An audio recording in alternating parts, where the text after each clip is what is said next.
Damn it, wrong one. Welcome to the Bass and Brews podcast, your weekly distraction from other high-quality podcasts. And now, your host, Alex from Swamp Rat Fishing, and the co-hostess with the mostest, the Jabberhammer, Paul Roberts.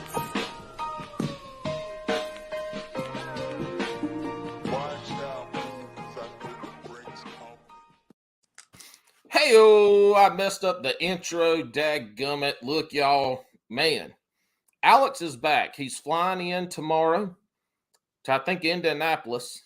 And then the next day, I think he's back home with the wifey poo and the kids, the girls. And I believe he's going to be back on the podcast next week. I think we got to see, he's got to get home. He's got to see all his family, spend time with the kids and the wife and get settled back in. But y'all, thank God he is back, because the ticky-tack will be back active again. All the social medias will have really good content back on them again. And I'll be able to sit back, relax, and be the handsome person of this podcast. And y'all can listen to him talk some. Tonight, we got a really good guest. I'm excited. Local North Carolina angler. It's always fun to have these folks on. And it's a really fun, interesting t-shirt company. We got Kristi Corrine in. Kristi, how you doing? I'm good. How are you doing? I'm good. So who we got with you? Who's our guest Our guest co-host is sitting to the right of Kristi. Who's that? She just joined. It's Ginger, but she's Ginger. probably gonna leave. Yeah, she's only here for the wine. Oh, there we go. See, look, only there for the wine. Good puppy. Well, hey, I'm glad you're joining us today. I'm excited to get to talk to you and to get to learn more about the t-shirts we got going on, amongst other things. But tell us about yourself. What has brought you to where you are right now on Bass and Brews podcast? What is the journey that has gotten you here? You know what? I wish I had a short answer for that, but I really don't really know. I just dove right into the fishing industry, and being goofy and silly and talking trash, I landed this, and I thought, I was a graphic designer and wedding photographer before this for a lot of years. And I kept saying, I kept looking for like fishing shirts online that were funny, or they would come up, on my newsfeed or whatever. And it was always the same ones about, a hooker or whatever. And it was just like, they're funny, but people thought I was funnier, I guess. I think I've been told I'm a funny chick. I guess it depends though. Keep me away from the Karens, and I think I'm funny. Them Karens. In the South now, we call them Karens. I am in the South, but my mom. I know. I know. My mom was from Ohio, so I got a mixed accent. But also, I traveled with the photography a lot, so I kind of learned to drop the southern twang. But so anyway, all right, go ahead. Don't let me interrupt. I started talking trash, and I would say, you know what? I need to put that on a shirt. I need to put that on a shirt. That's fun. Like, just to see people's reactions, I wanted to put stuff on a shirt. And so, like the one I'm wearing with the jig, if you wiggle it, she will come.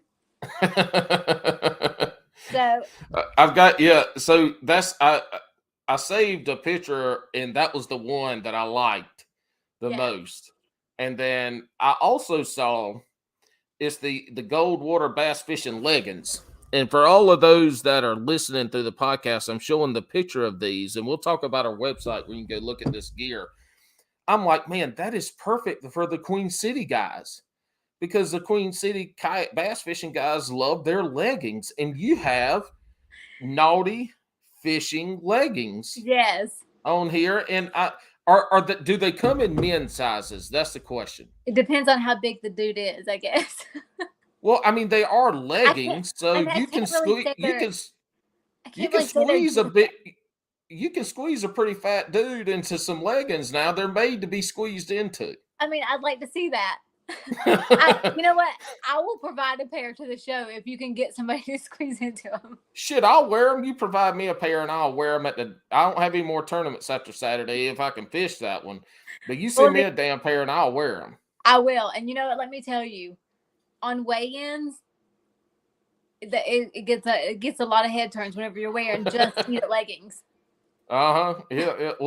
Well, if Kristi, if you don't follow the kayak fishing world and the North Carolina scene, there's a huge kayak fishing club, Queen City Kayak Bass Fishing. They're based out of Charlotte. They fish the Charlotte area down in South Carolina. Anyway, those guys love their leggings. Now they do wear some kind of short over them, but I'm like, if you're gonna wear the leggings, just wear them. Why cover up with shorts? I mean, if you're gonna take that step.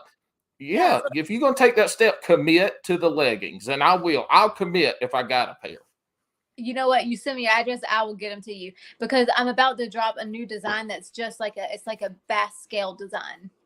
Oh, hell yeah. I'm in. We done. I'm getting me some leggings, y'all. Hell yeah. Yeah, so they won't be as girly. They'll be, they'll be like the it's just a scale design. Look, I don't have no shame. I will wear whatever you send. I have no shame. I will wear them, and I'll wear them proudly. And you know what? Because if I don't catch fish, I don't catch them. But if I do, I'm going to let people know they got their ass beat by man and girl leggings. Well, you know what? I don't mind wearing them. I fish in them all the time. So I think they're comfortable. I just can't fall in because most of mine are white. So, well, what is the fishing journey? So it sounds like you started, the logo and the t-shirts after fishing. What got you started in the fishing and to where you fish now? Well, a lot of people don't know this about me because I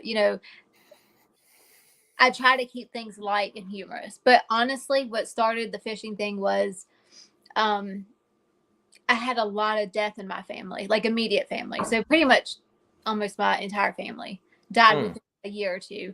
And I just distanced myself, and fishing was my escape. So that is I found that to be the most therapeutic thing I could do was just go fish. We hear this a lot in the fishing industry or the fishing community in general, but a lot here recently in kayak fishing where veterans talk about getting on a kayak for the first time and starting to kayak fish and how that has helped them being in nature, being in the quiet, being close to the water, the fishing side of it, how that has helped them. Yes, like you said, it's therapeutic. It gives you something else to focus on. It takes your mind off of things because you're trying to figure out where the effing fish are. Like you can't think of anything else because you're like, what the F are they going to bite? Where are they at? So, I mean, really and truly, that's what started for me. And then, once you get that bug, you're done. Then you start spending your child's college fund on tackle. look, tell him to get a job, and he can supplement the rest, the part that you're using to fish. But your son fishes also, so he just started fishing though. Okay, and he just started after he made me buy him a bait caster combo. Nice. So he's learning how to throw the bait caster right off the bat. Yeah, he's doing really well. You're getting him trained up good. Well, I told him that if he didn't start fishing with me, I was going to buy him panties. I was like, dude, I'm like the coolest mom ever. Like, all your friends want to fish with me. Like, you don't want to fish with? I'm like the coolest mom. And he's just like, Mom, you're embarrassing. I said, fine. You don't start to fish. I'm going to buy you panties, and you're going to wear them to the locker room. That's it. Oh Lord! Oh golly! I bet he was like, "All right, bye. All right, this is what I want to start fishing." Then actually, not. My son said, "Fine, I want the lace ones." He's got my personality. I was about to say it sounds like y'all are twinning over there. Yeah. Just one's into fishing and one's just being a smart ass. Well, that's both of us, but yes. That's what I'm saying. When did you start fishing? How long ago did you start fishing? Originally, I started fishing as a kid, like. As a little girl, bass fishing, probably in my teens. But as a little girl, I fished with my dad and my brother on the New River, like I said, and mainly catfish. And now in my teens, I'm not gonna lie, I was, just going catfishing with the older guys so I could drink. But hell yeah. But I learned smart. Yeah, smart until you think about being a parent. Then you're like, how the F did I live through that? Like, I would die thinking that my son was in some of those situations I was in. Yeah, sure. It's 3:00 in the morning and I'm on a river. I don't even know where I'm at, but whatever. But that's part of growing up in the country versus, growing up in a city and fishing or places like that. You grow up in a smaller community in the country where that's like that's a way of life. Yeah, is going out and doing that. I'm a totally different person now. Back then it was like Boone's Farm, and I've upgraded to the more expensive stuff. And I still fish at 3 a.m., but still. You went from the Boone's Farm to the wine in a box. Yeah, and I fish alone most of the time, so I don't require the guys to be around. And so you said you grew up fishing the New River, and that's in the West Virginia area where you were. When did you transition to really starting to bass fish like you're doing now, what you post on your social media? Probably around 2012, I started fishing more. That's when my sister passed. Yeah. And it, like I said, it was just therapy for me. It was my getaway. And, honestly, like, I've always been like a very independent, strong-minded person. A lot of people don't know this about me still, is I have kidney failure also. So, through all of that, I never really post about, me being sick or in the hospital and all that stuff. I just do it. I just do what I got to do. But through all of that, I just said, you know what? I'm not taking medication. I'm not doing it.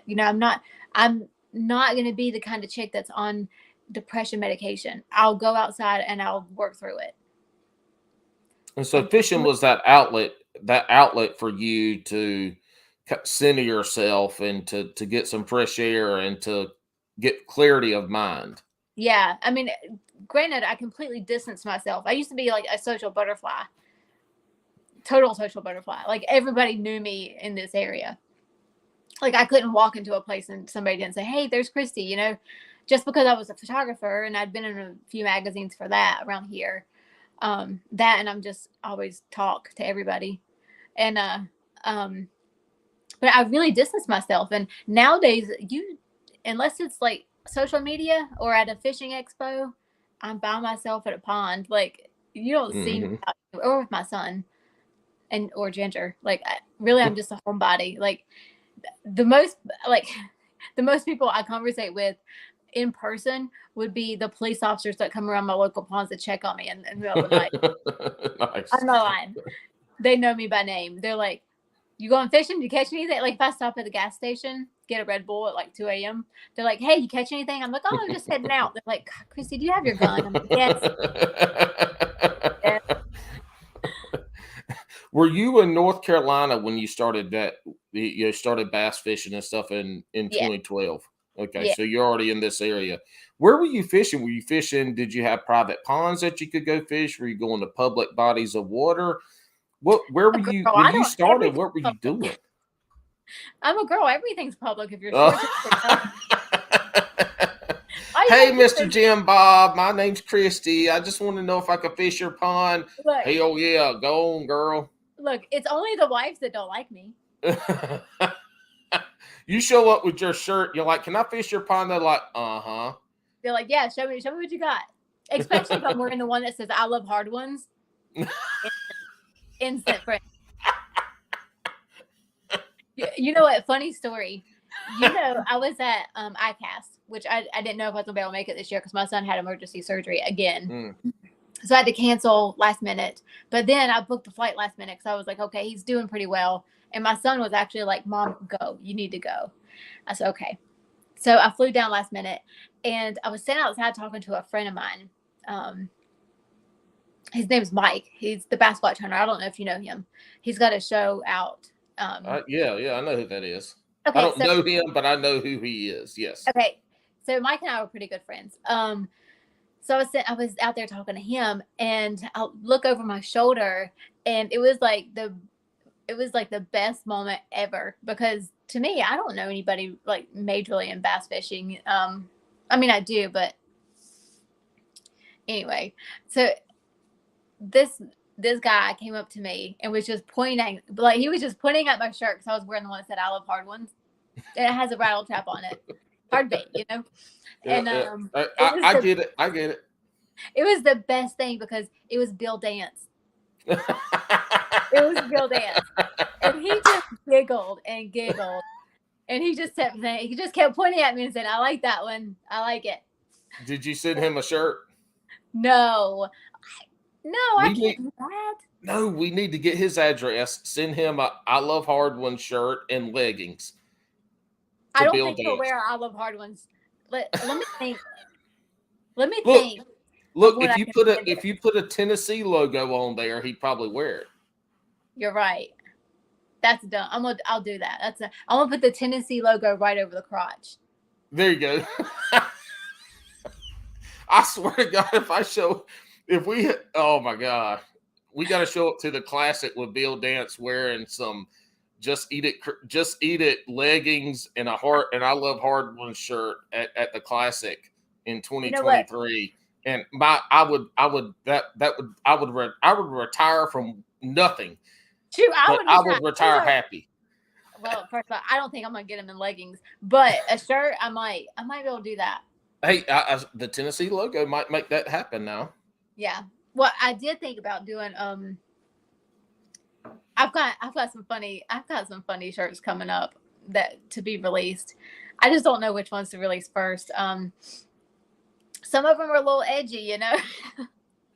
Well, I mean, but look, it's fishing still has this old boy mantra around it, where it's be quiet and don't pump up your fish and this and that. Now it's changed a lot with social media, and especially with the Guggen Squad and YouTube and then Instagram and TikTok and all this.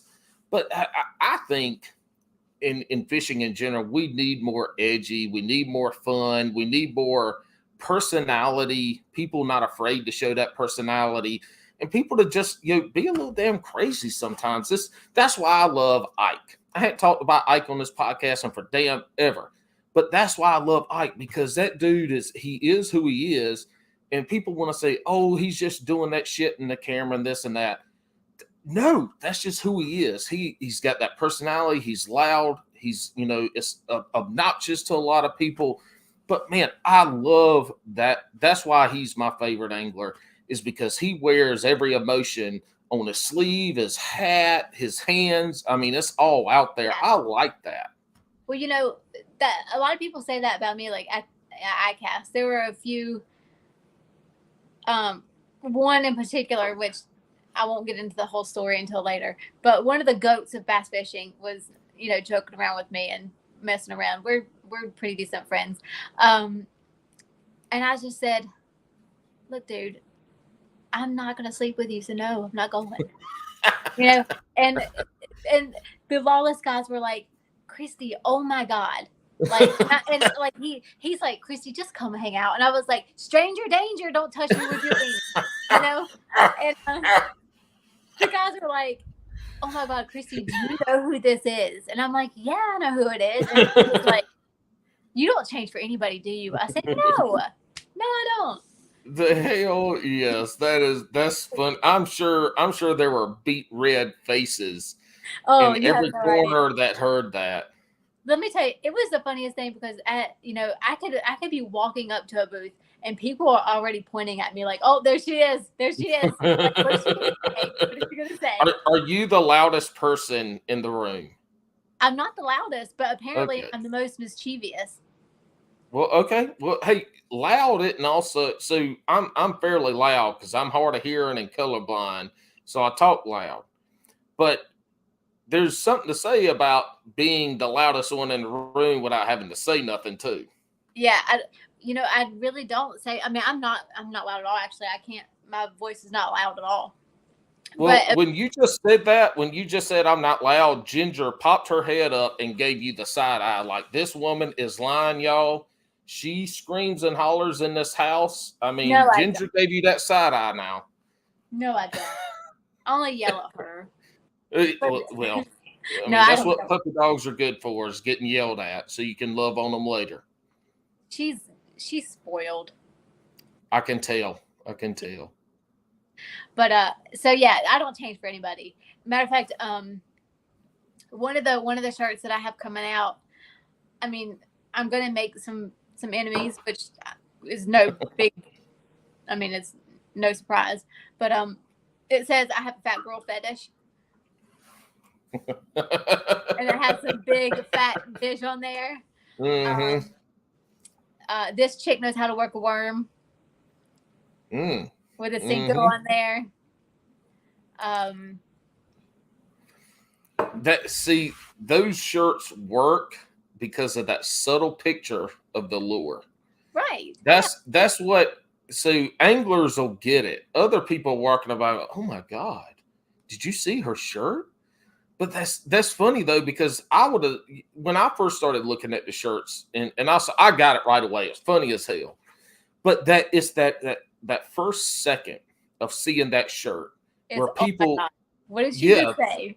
It's the holy shit or the what the fuck moment. You know, that first second, they're like, what the fuck? Oh, okay. Because like I said, wives, I'm not wives' favorite. I'm not. They're reading it. We as humans, we read before we see. So we're interpreting the words and the phrases before we actually see that little picture amongst all that. Especially when it's right across your boobs. That's right. Yeah. I mean, look, over the last 6 months, I have grown titties somehow. I've got to work on that. But yeah, how did you do that? I need some advice. Oh, well, it's a diet plan. It's White Claw surges and beef and pork. Oh, yeah. See, I can't do beef. But, the other thing about me is about not changing myself and being politically correct with all of this, your pronoun crap, which I don't do. I didn't even answer that question on Instagram. What are your pronouns? I'm like, what? I don't get it. But but I would get a lot of questions or a lot of reiterations about, are you a female angler? Are you a fisher woman? Are you a whatever? And so that's my new shirt. It says angler, just with a vagina. Like, I'm just an angler with a vagina. That's it. When I came on Bass and Brews, when Alex brought me on as co-host, he, everybody says fisherman. Like, that's the word fisherman, right? Yeah. And I was like, no. We're all anglers. Everybody's an angler. We're all anglers. You don't have huntermen. They're hunters. So that is one thing that I reiterate a lot on this podcast. And I got Alex to say in it, we say anglers. Yeah. And that's what it is. We're all anglers. This sport, there's no physical limitations like there is, let's say, with football. With women playing football and men playing football, there's physical limitations that just don't make it work. When angling, there is no physical limitations.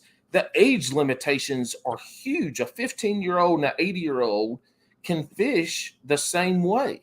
Like it's just a sport that encompasses everyone and everybody. Like, you can fish regardless of your sex, race, religion, all that stuff. We can fish. But you know what? It's funny, though, that girls are still the minority. And believe it or not, men, I tell guys all the, I have no problem putting people in their place, but really, I would have never thought that. I know, it's surprising to a lot of people. People are like, what? Look, Ginger is like, look, this is my show. Scoot over, woman. I know. She's like, Mom, she's trying to tell you guys that I'll kick you in the vagina if you don't listen. Is that what you're trying to say? So, but no, guys are always it's like I'm trying to take their man card if I catch a bigger fish. And I'm like, so I've actually said to people, like, fish in a tournament, if they're at the dock or whatever, they're talking to me, they're like, whoa. Like this last tournament I fished, the girl that was checking me in at the hotel, she just automatically assumes, because I was wearing my jersey, and she says, oh, are you here for the tournament? And I said, yeah, it was at Douglas Lake in Tennessee. I said, yeah. She said, is your boyfriend fishing? Hold up. She thought you was a fishing groupie. Yeah. I was like, is he here? Like, is my boyfriend here? Because I didn't know I had one. Is he here? Yeah, like, wait, is he staying here? What's his name? Because I don't know it. What's his name? Is he here? Is he cute? Like, I don't know. I've never met him. So I said, no, I'm fishing. She said, and she was like shocked. She was like, what? You're fishing? I was like, yeah, if I concentrate real hard with my girl brain, I can catch a fish. Like, I didn't say that to her, but I did. I was nice to her, because I was like, yeah, of course, And she was like, sorry, that's the first female I've ever seen. But some of the dudes online that give me crap, I'm like, yeah, if I concentrate real hard with my girl brain, I can make you a sandwich and sometimes catch a fish. Oh my God. Well, that's funny. We've had Tiffany, Texas Bass Babe on Instagram. She's been fishing the Opens this year. And we've had her on as a guest and a guest co-host a few times. She talks about the fishing in these tournaments and what she's doing. And she's fishing the Opens. And she's done really good. She's got her last one coming up in Sam Rayburn this weekend. Good luck, Tiffany. But, you do get that. Christine Fisher is a huge in the kayak scene. Yeah, and she's very good. I mean, she's in top 10 in everything she fishes. But again, that's, that shows that this sport, one of the greatest things about this sport is that there's no limitations on what you can do if you want to do it. Right. And that's tournament fishing, that's fishing off the bank on the weekends. It doesn't matter. There's no limitations. You can have no legs, you can have one arm, you can be in a wheelchair. It doesn't matter. Anybody can fish at any point in time of their life. All they have to do is want to do it.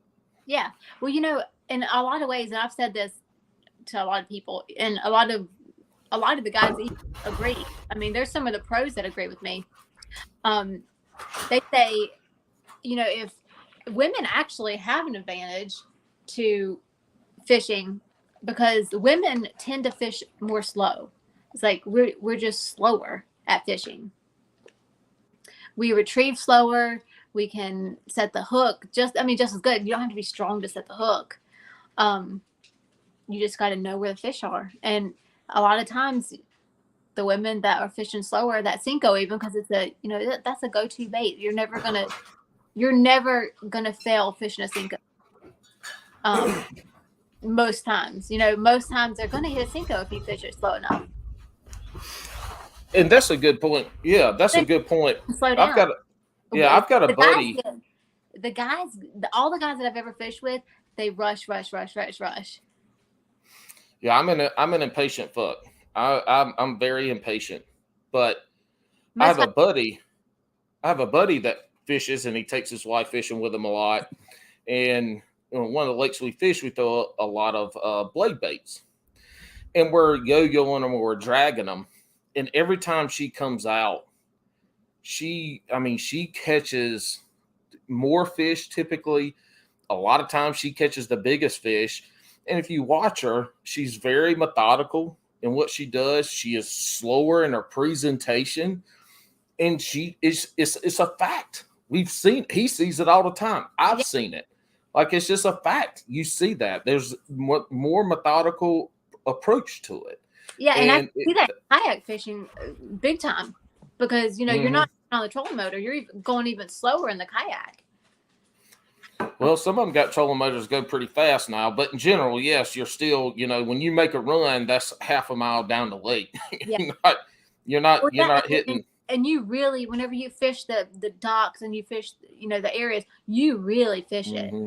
Mm-hmm. So I don't get why the girls in the kayak series are doing really well, because I think it's a lot of it is how slow you fish your baits. Mm-hmm. I mean, yeah, of course you have your baits that you're going to burn, or the top waters and stuff that you do, but jerk baits and all that. I mean, but anybody can do it. So you talked about tournament fishing. When did you get into tournament fishing? About 3 years ago, I fished my first tournament. Well, like 2.5, I guess, maybe 2.5. Was it a local club? Was it a BFL? What got you into tournament fishing? My friend Brian Morgan, he's an angler here in North Carolina. He fishes. I mean, now he fishes the Toyota series, but he did all the BFLs and stuff. But honestly, he just wore me down and got me to fish with him, because, like I said, I don't really fish with people, especially being a girl. I'm tiny. People that meet me in person, they're like, "Holy crap, Kristi, I didn't realize you were so small." And then they give me crap and tell me, "Oh, that's how your fish look big." And I'm like, "Shut up, suck it." But very true, but suck it. I'm like 5 foot, maybe like 95 pounds, something like that. So, and on the tournaments, they won't let me carry, my gun. So I don't trust a lot of dudes to fish, especially guys on the internet, that invite me to fish places. Oh, I'm sure that's the never ending story of, "Hey, come fish with me." Yeah, my favorite is, "Hey, will you teach me how to fish?" What the hell? No, I'm still learning. No, I don't have time. Hey, I can't help you, but I have somebody who can. He's a 6'5" guy missing 3 teeth. Yeah. And he's the one that's teaching me. So your buddy Brian got you into tournament fishing, and again, was it a local club tournament? Was it some of the big bass tournament? He got me out there for the big bass tournament. Okay. On Norman. And I think we did a couple of the Adam and Eves at High Rock and Baden. Okay. And then now I see you doing some fishing with Paul. Yeah. He's the owner of Ball Sacks Fishing Lines. And we fished the big bass tournament together. So y'all are partners in that tournament fishing side. Yeah. Yeah. Do you do both? So you post a lot of pictures on your Instagram, your social media, fishing from the bank of your ponds. You post a lot on your tournament days. Which one do you like the most? It depends who I'm fishing with. Paul is by far my favorite person to fish with. He's just he's from New Jersey. He's an Italian guy, but he is not the typical New Yorker Italian dude. He is not high strung. Like, if we're catching fish, he ain't Ike. If he's not catching fish, he's happy. Like, yeah, but let me tell you, I'm not gonna name drop, even though I really want to. I'll be the bigger person here. I did fish with somebody. I fished the Potomac. This was, I don't know, 2.5 years ago. Worst experience of my life as co-angler. This dude was like 25 years old. This is gonna make me sound horrible, but it is what it is, because it's true. Look, we don't hide the truth on Bass and Brews. We only got like 5 listeners anyway, so tell it away. Well, I'm gonna tell it. I mean, everybody knows that I'm gonna tell it the way it is anyway. But this dude, most annoying person I've ever met in my life. He never caught a fish. The entire 3 days we were fishing, never caught a fish. Wouldn't listen to me, and I've never fished the Potomac before. I didn't know anything about the tidal hours, anything. So I did my research, like I do any water that I haven't fished before. I think everybody typically tries to do that. So he did not, and I said, "Dude, the tide is going out. Like, we're gonna be stuck in the grass if we don't get out of here." He's from New Jersey also, but anyway, he was acting like I was trying to take over his boat or something. I'm like, "Dude, I'm just trying to not get us stuck." Well, I mean, needless to say, we never had to rush in for weigh-ins because we never had anything. So I mean, I guess we could have got stuck. It was no big deal. But the worst part was, well, not the worst part. It was the funniest part. Sadly, apparently a guy drowned that weekend. And, you know, the police were coming around, the warden was coming around saying, hey, it's a body recovery at this point. If you guys see anything, we know there's a tournament going on. If you see anything, give us a call. Dude hands me his card. I look at the guy, the pro that I'm fishing with, and I smack him on the shoulder. I say, hey, look at that. You might just be in luck. You might hook into something this weekend. Oh, shit. No, you didn't. Yes, I did. Holy yes, shit. I did. Yeah, I did. Oh, shit. Oh, it's bad. What did he say? Nothing. He just looked at me like. God. The best part was, you know, holy shit. His boat wrapped. You know, it was daddy's money. He never. So you know, you hear the horror stories of co-anglers and their boater and boaters that are co-anglers. I bet if both sides, I bet he's over there telling the worst fucking co-angler I've had. This woman told me I was gonna hook a dead body. She kept telling me what to do with my boat. No, he still texts me to flirt. I'm pretty sure he's retarded. Oh, anyway. Whoa. So that night. That is crazy. That night, I'm like starving, right? We fish all day. You know, at the end of the day, when you fish for 10 hours, you're hungry. Well, we get off the water. The kid won't eat anything, but like he's got a diet of a 2-year-old. And I'm like, hey, let's stop at Outback. No, I only eat Popeyes. I'm like, okay. Fine. Way better chicken places than Popeyes. Right? I ain't never in my life been to a chicken place that ran out of chicken except for fucking Popeyes. Well, ain't never been no Bojangles. They say, oh, sorry, man, we ran out of chicken. It's like a bunch of prostitutes work there. Everything tastes like fish. It's disgusting. Like, I thought this was chicken. Why does it taste like fish? It's nasty. I know I fish. I love to fish. I don't eat fish, though. I don't eat it. So anyway, we stopped by Popeyes. Whatever. I let him have his way with where we ate that night. The second night, we go back to freaking Popeyes. Because that's all the kid will eat. I say kid because he's 25, 24, whatever.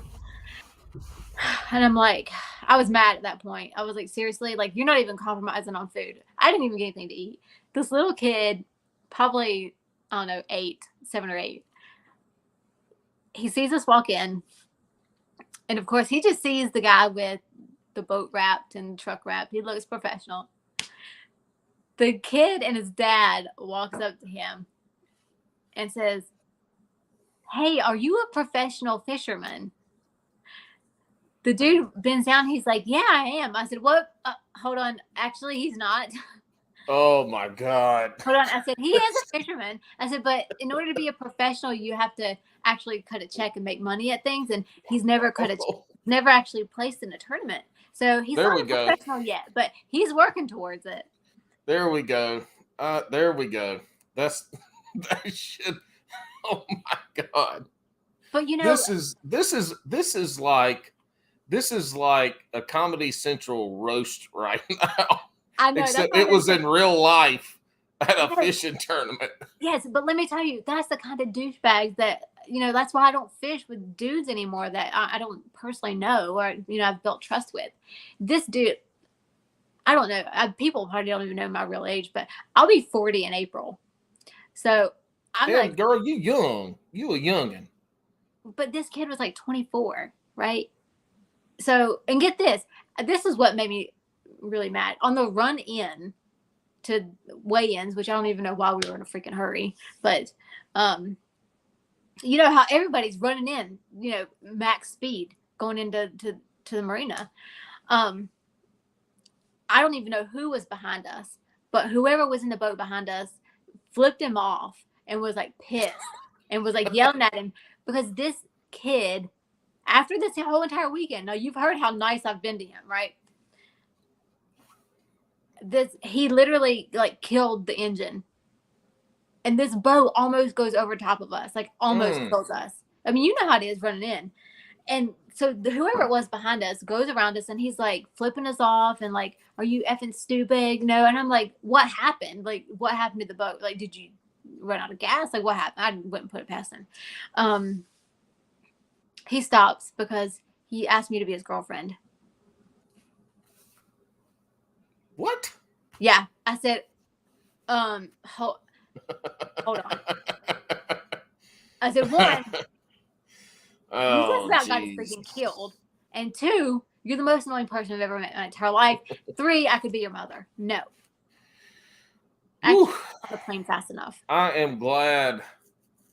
I've been in a boat with a lot of people. I ain't never had nobody stop and ask me to be their girlfriend. Well, you might know. I'm a little disappointed. Because I might get it. I'm a pretty fucking handsome person. I'm a little disappointed at that. I mean, maybe I need to brush my beard out a little bit better. I don't know, but I'm sad.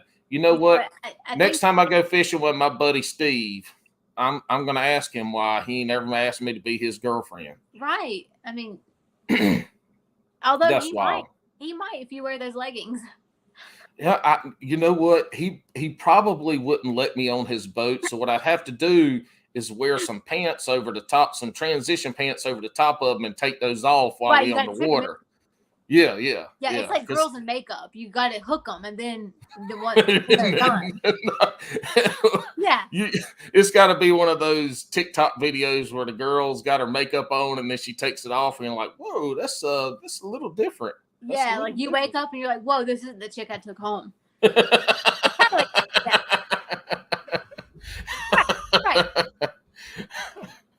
It's like, whoa, her face is still on the pillow. Who is this? There we go. Hey-oh. Back to tournament fishing. That's why I don't fish tournaments with random dudes. Yeah. And so you fishing local club tournaments with Paul, or what are y'all fishing? Because y'all do travel. You were just in Douglas, so. Yeah, we were at Douglas. That was the big bass tournament. Now we fished a like a pro staff tournament for ball sacks. It was just all of the pro staff that we did there at Gaston Lake. That was fun. You know, it's like you are a match made in heaven. You and your sexually explicit shirts, professional perv, yeah. Professional perv shirts, fishing with the ball sacks guy. They reached out to me. And they thought, Paul said, "What John Pardue? He's an angler here locally where I'm at. He reached out to me, and he's also a pro staff for ball sacks, and he said." Paul, we've got to get this girl on the team. Like, we've got to get her on the team. I didn't even know that they followed me at the time. And so I met with John and Paul. And the first time I was in their booth was in Raleigh. The first time I met them. And one of the semi-pros came by, one of my good friends. And I'm just talking trash like I always do, right? And I'm like, hey, you need to come check out the line. And he was like, I don't know. And I was like, you might like it. And he comes over there. And you know how you test the line? He grabs the line, puts it in his mouth, and like tugs on it a little bit. And he was like, yeah, okay. I said, look at that. 5 seconds in the booth, and you've already got ball sacks in your mouth, and you like it.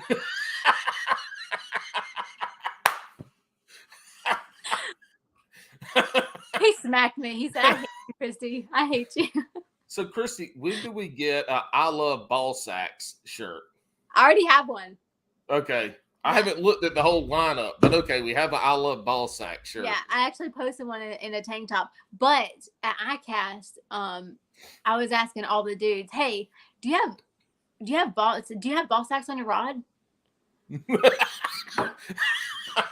And they were like, huh? I was like, because a rod without ball sacks it's just weird. Oh, geez. It's just weird. Your rod needs ball sacks. Feels weird without it. So the picture in my mind I have are those truck nuts or your crock nuts that you have. You know, somebody's got one. That's their hook keeper. Is a ball sack is the hook keeper. Yeah, that's a good idea. Now my show for the shows are gonna say, "Does your rod have ball sacks?" Can I see? That is absolutely phenomenal. Look, our good friend Alex Rudd is all about putting shit on a shirt, and like he always says, "Oh man, that'd be good on a shirt. That'd be good on a shirt. Put that on a shirt." I I would. You have put that shit on a shirt and ran with it. Oh yeah, Butt you have naked, to butt naked through the middle of town. You have run with put that shit on a shirt. yeah, like Froggy style. Yeah, I saw that one.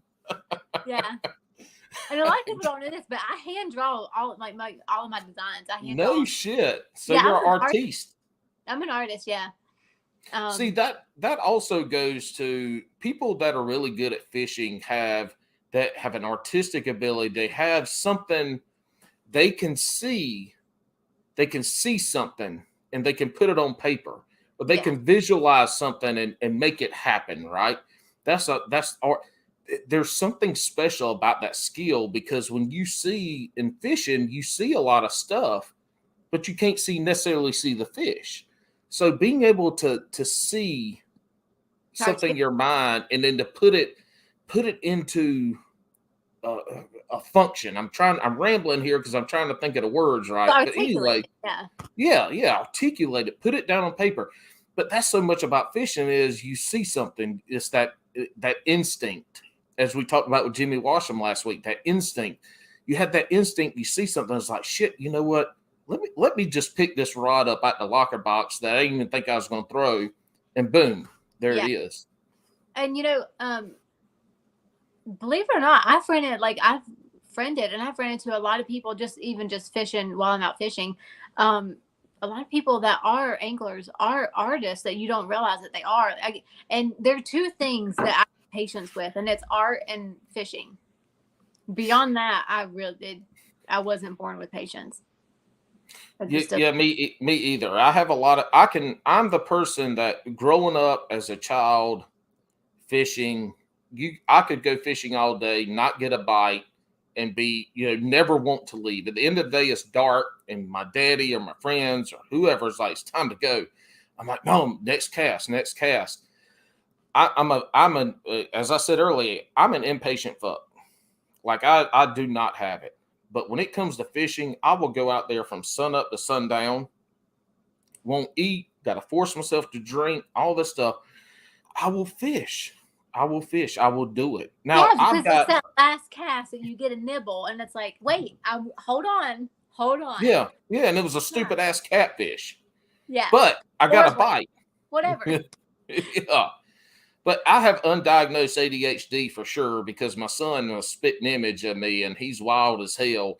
But, he gets fixated on certain things, and I have that addictive personality and get fixated on stuff. And my outlet was always fishing. That was what I always gravitated to. And I can go out there. Now, I can't draw a crooked fucking line to save my life, but I can go out and fish all damn day long. I don't care. I love it. It's the competitive side of it. It's, I don't give a shit. Yeah. I mean, you're right. I'm rambling. No, I'm competitive too. I think everybody that does any sort of tournament. That's why people get so pissed, but Paul's the best, because he doesn't get mad whether he's catching or not. He's just happy to be out there. Yeah. Granted, he tries to get me to fish in a thong most of the time, but look, he's trying to sell ball sacks. Well, yeah. Well, he's not going to see any of my thong, that's for sure. I know, but if people see you on his boat and his boat's got ball sacks, and they're like, let me go check out this ball sacks. Gosh, it's never ending. At this last tournament, I'm like walking down the hall out of my hotel room. It was like 11 o'clock at night. I was just going to get ice. 3 other anglers see me out there, and they're like, oh, you're the Just Eat It girl, aren't you? Paul told us about you. And I'm like, crap, like, I'm not even wearing a bra. Like, hey, you're the ball sacks girl, right? Yeah. Look, you don't have to be known for something. Ball sacks and eating. Yeah, okay. Yeah. Just eating it in ball sacks. That's what I'm known for. Hey, I'm Kristi. I just eat balls. I just eat ball sacks. no, I don't eat ball sacks. I fish with ball sacks, and I tell a fish to just eat it. Hey, I'm Kristi, and I have ball sacks on my rod, Right. and I just eat it. I'm all for ball sacks. I think everybody needs ball sacks. Look, Ginger's side-eyeing the hell out of you right now. She likes them too. Your social media with your fishing stuff, were you doing social media because you're in photography? I think you said you did wedding photography and stuff like that. In this day and age, photography and social media go hand in hand. You know, a lot of people find you with that. There's two things here. One is, did you transition into the social media when you started fishing, or was that something you were already doing and just took fishing and put it in? And how did your photography background, because your stuff, you have good frame shots, great lighting, all that shit, even though your lighting's going to suck here right now because you left your light at the pond. Yeah, and I have this crappy one. It won't work. I know. Yeah. It no, only I do have like thousands of dollars of lighting in the closet. I'm just too lazy to get it out. Look, you don't need to bring out all that shit for no Bass and Brews podcast. This shit a little old podcast. You know what? But I kind of do because it makes me look better. But maybe I look better in the dark. I'm not sure. Either way, my photography background hasn't helped me at all. Because I have I have pro gear that just stays in the cabinet. But it's helped you create your shots. I guess composition. Yeah, exactly. Yeah, the composition of things and maybe some creative angles and stuff like that. Yeah. I mean, I don't get too creative with my angles and long arm fish or anything, but I try. I mean, my arms are like the size of a T-Rex. I can't long arm anything. Yeah, I was about to say it's hard for you being 5 foot tall to long arm anything. Yeah, and I'm gonna be honest, I'm weak. I can't even open a Mountain Dew. So holding those 10-pound bass up long arm, I can't do that. Wait a minute. Who the fuck needs to long arm a 10-pound bass? I mean, it would probably look much bigger. You see those Chinese dudes that their fingers are like this over the fish. Those fish look massive. Look, I've caught a 10-pound bass before. I didn't long arm that son bitch because it was 10 pounds. Right. I can't do it. Well, the one that I have posted it's as long as my leg. That was fun. Tell us about your 10-pound bass. I caught it on a 1.5 black and yellow crankbait. That one I did. And then the other time my go-to bait is a Texas rig crawl or a Texas rig brush hog, baby brush hog, or a Cinco. It's that simple. Lizards, because I fish a lot, like I said, at night. Especially in the summer here in North Carolina. If I can't sleep or if I just want to go fish, I fish ponds at night. And let me tell you. Do you have? Go ahead. What? So the way that these shit. Here we go. Go ahead. What? Go ahead. What? Real quick, because this will go into probably what you're going to say. Or do you have ponds close to your house? Oh yeah, everywhere. Okay. I mean, I have probably 12 ponds, and they're all public places. Anybody can fish. I just don't publicly tell people because I fish a lot by myself at night at 3 o'clock. Right. Now people will give me crap and tell me they're farm ponds or whatever, and I'm like, okay, whatever. But the reality is I don't want to have to shoot you. Stop being creepers. And I've legit had a couple stalkers that I've had to, deal with. But no, so my social media, back to that, is I've just grown it. And as you know, my Instagram was hacked this past year. When my son had surgery. You didn't have two-factor authentication on. No, I didn't. You should have. Better. I know. I know better now.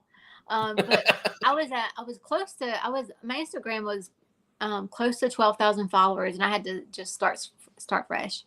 I'm halfway back there, but my Facebook was fine. I'm still at 16K there. and hopefully still growing. Look, Tiki Tac is where it's at. Tic Tac is the shit. I know this is not going to make sense, but I hate being on camera. I mean, look, I love being on camera. I'm an attention whore. You invite me to the wedding, I can promise you by the end of the night, people are like, oh my God, Paul was so great. Paul's so great. My wife is like, oh, Jesus Christ, can you not do this shit? I'm like, I should have been a professional wedding hype man. I probably could have made a living off of it. Now, my liver would not survive. DJ. Oh, like, hell no. I don't, fuck no. I'm terrible at music. I like music. But like, I am terrible at knowing who the fuck sings it, who the band. I ain't no.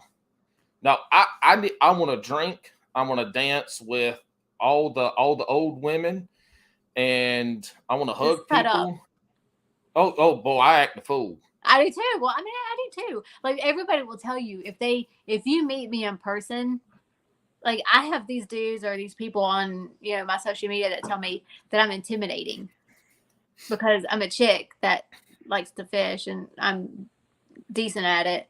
And I'm like, what's intimidating about it? Like, I'm the least intimidating person ever. Like, I will talk trash and laugh at myself. I'm literally as goofy as they get. Like, I'll have people just dying laughing. So how many times have you fallen into water fishing?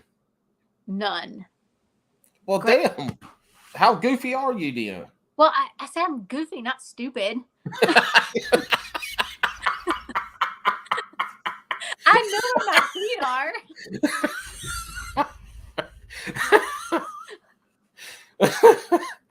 Fair point. Fair point. Fair point. See, I know not to fall in the water. I mean, I know where the land ends. Well, that shit. Sometimes you can't. Anyway. All right. Go ahead. No. Go ahead. Go ahead. So, anyway, I find like people say I'm intimidating, and I'm really not. Like I'm just me all the time. I lost track of where we were after maybe I'm stupid. I don't know. But I am ADD. That's for sure. I am ADD. That's what I am. Yeah. I will reference this because it was one of my top 3. It's probably my number 1 moment of Bass and Brews, but it's definitely in the top 3 if voted on by our 6 to 14 fans. And that is when Joe LaBarbera said, I have ADHD. It's undiagnosed, but I know for sure I have it. And if it ain't bass, it better be boobies. Do you know who Joe LaBarbera is? I don't. So going through your social media, he follows you, likes your stuff. Go check him out, Joe LaBarbera. He's on the podcast a good bit. He's an awesome guy, but he's funny as shit. But his whole thing was, if it ain't bass, it better be boobies. Now that's shit. That's got to go on a shirt. Yeah, well, I had one. I took it down because I had to switch print providers.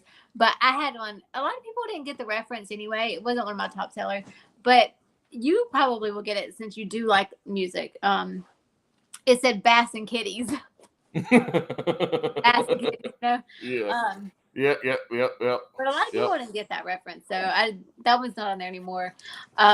Or the other one that I like, that's on Lyric. It says, face down, bass up. That's the way we like to fish. That's for all them live scopers and forward facing sonar people. Yeah. Oh, you know what? There's a meme. I love that meme. It says, it's like a girl with chill bumps, like she's turned on. And it says, what's a turn on is a dude that can catch fish without live scope. If Hambone listens to this episode, I'm sure we're going to have all kinds of damn memes come up. I know for sure. But look, you and Joe need to collaborate on if it ain't bass, it better be booby shirt.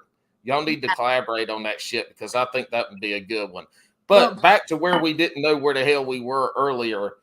Did you start your social media stuff? This fishing stuff, did you start it because of fishing, or were you already doing social media and just transitioned all your fishing shit into it? I mean, I had social media, but I wasn't like super active on there. Like I had a photography page. I had quite a bit of I've closed that page down since because I don't really do much photography anymore. But so no, it's all of this has just grown since. 99% of my followers are anglers.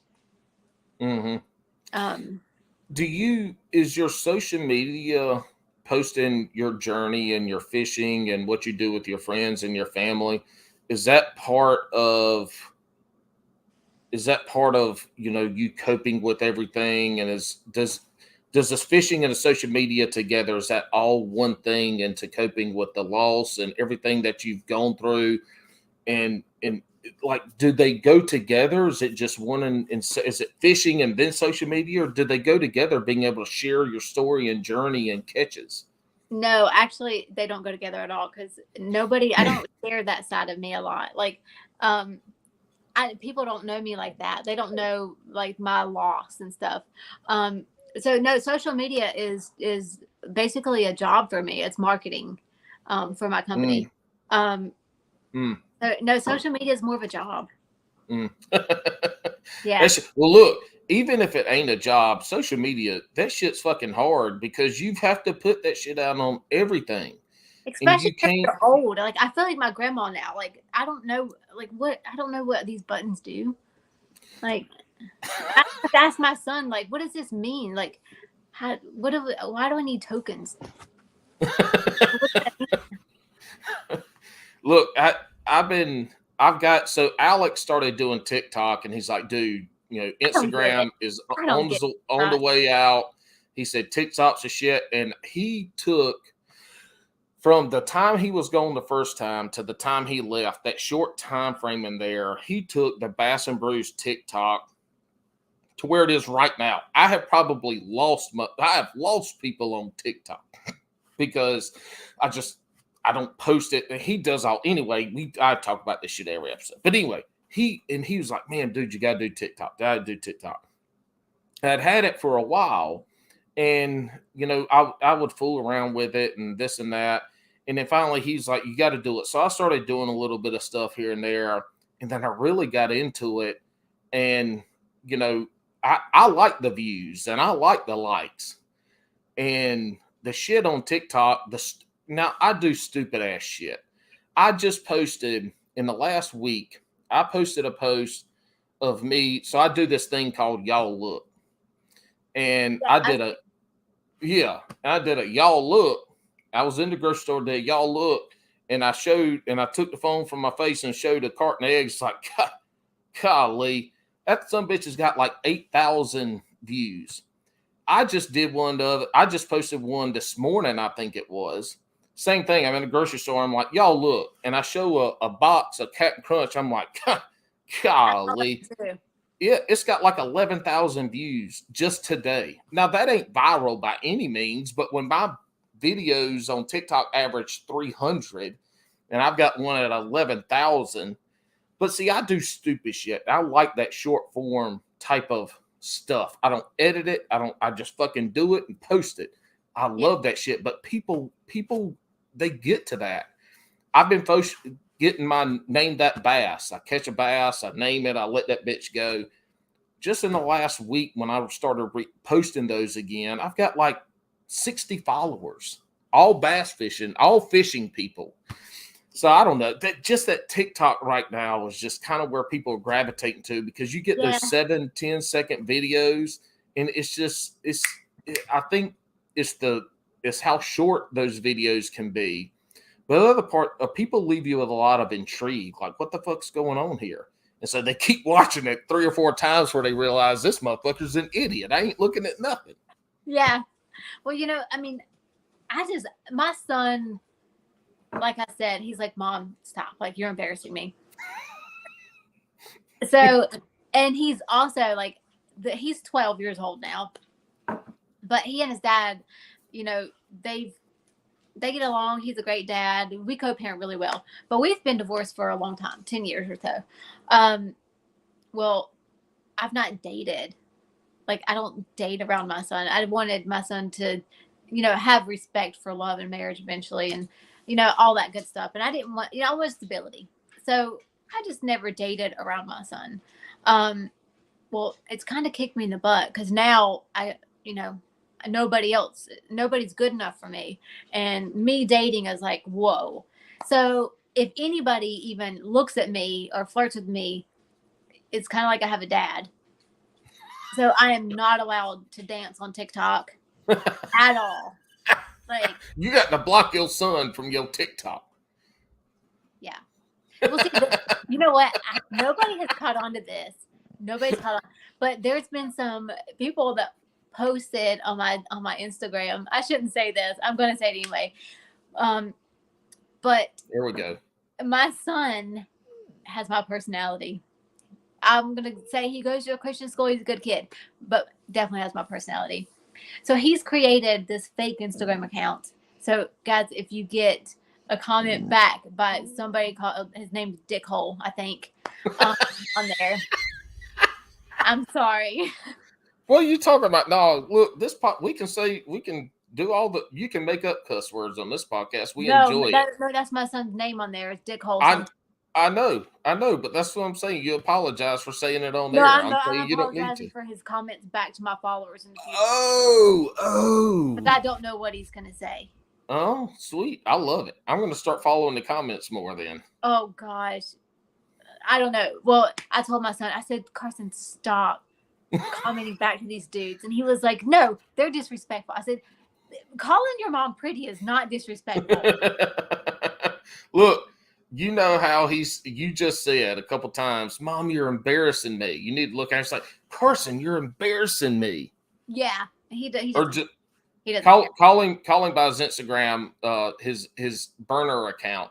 Dicko, you're embarrassing me. I'm not gonna lie. I'm the mom that I don't do inspirational quotes all that well.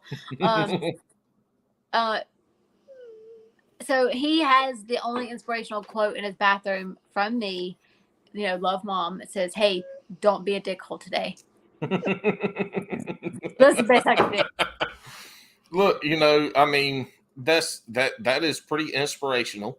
Yeah. And it's the damn truth, though. Don't be a dickhole. Don't be an asshole. Yeah. Do what's right. Mm-hmm.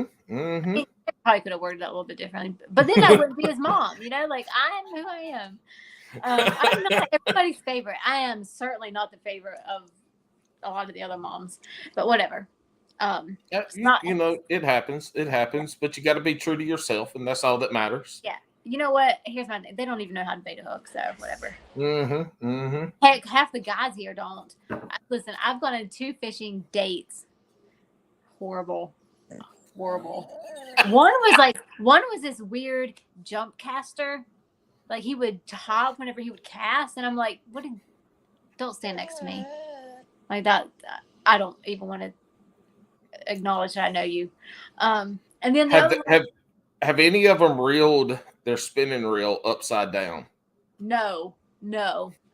Thank God. One of them, the other one did catch a fish. Like, I rigged his line while he was using my gear. I rigged his line.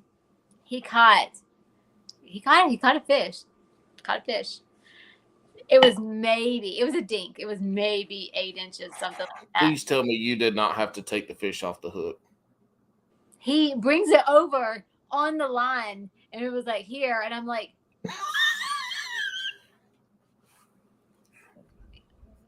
okay. Obviously, your vagina is way bigger than mine. I'll get it for you. Like, so is there a little bit of redeeming quality that these two folks wanted to go on a fishing date and knew that they had no idea what the fuck they were doing, but they wanted to do it anyway because they wanted to go do it with you? Or was it just that terrible? I don't know. Maybe we should call them. I have no idea why they'd want to go out with me. I have no idea. One of them was like an ex I dated like 10 years ago, 12 years ago, whatever. Like, and he knows I'm a dick. Like, he knows I'm mean. He still wanted to go out with me. I don't know. I think people think I'm funny, but I'm really just mean. Sometimes it happens. I mean, sometimes it's deserving. Actually, all the true. time it's deserving. this damn it, we got way off topic from the social media photography. This was wonderful. Jesus, let me think of what other serious question I can ask, so we can go off on some other rabbit hole. Trademarked by Alex Rudd, TM at the end of it, rabbit hole.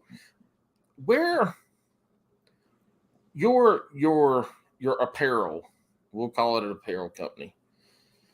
What is your vision for that? Because apparel ain't easy to sell, and it's not necessarily lucrative. It's a hard business to do. Well, okay, tell me about it. I mean, if you think about it from my standpoint, all I have in it is my time, because I'm a graphic designer. So it's just my time, really, because I use a dropship company. So I don't keep inventory or anything. It's dropship. So it's literally just my design time and my marketing. That's it. So actually it is pretty lucrative. All right, so that's a little bit different, because Alex started some Bass and Brews gear, which I have done a fucking phenomenally terrible job at promoting since he's been gone. But we did that. We drop shipped, and his designs are really good, and what we got's really good, but the quality of the shirts have been shitty. So that's some new stuff coming about when Alex gets settled back in that we're going to do. But that makes sense. Provider was. Do what?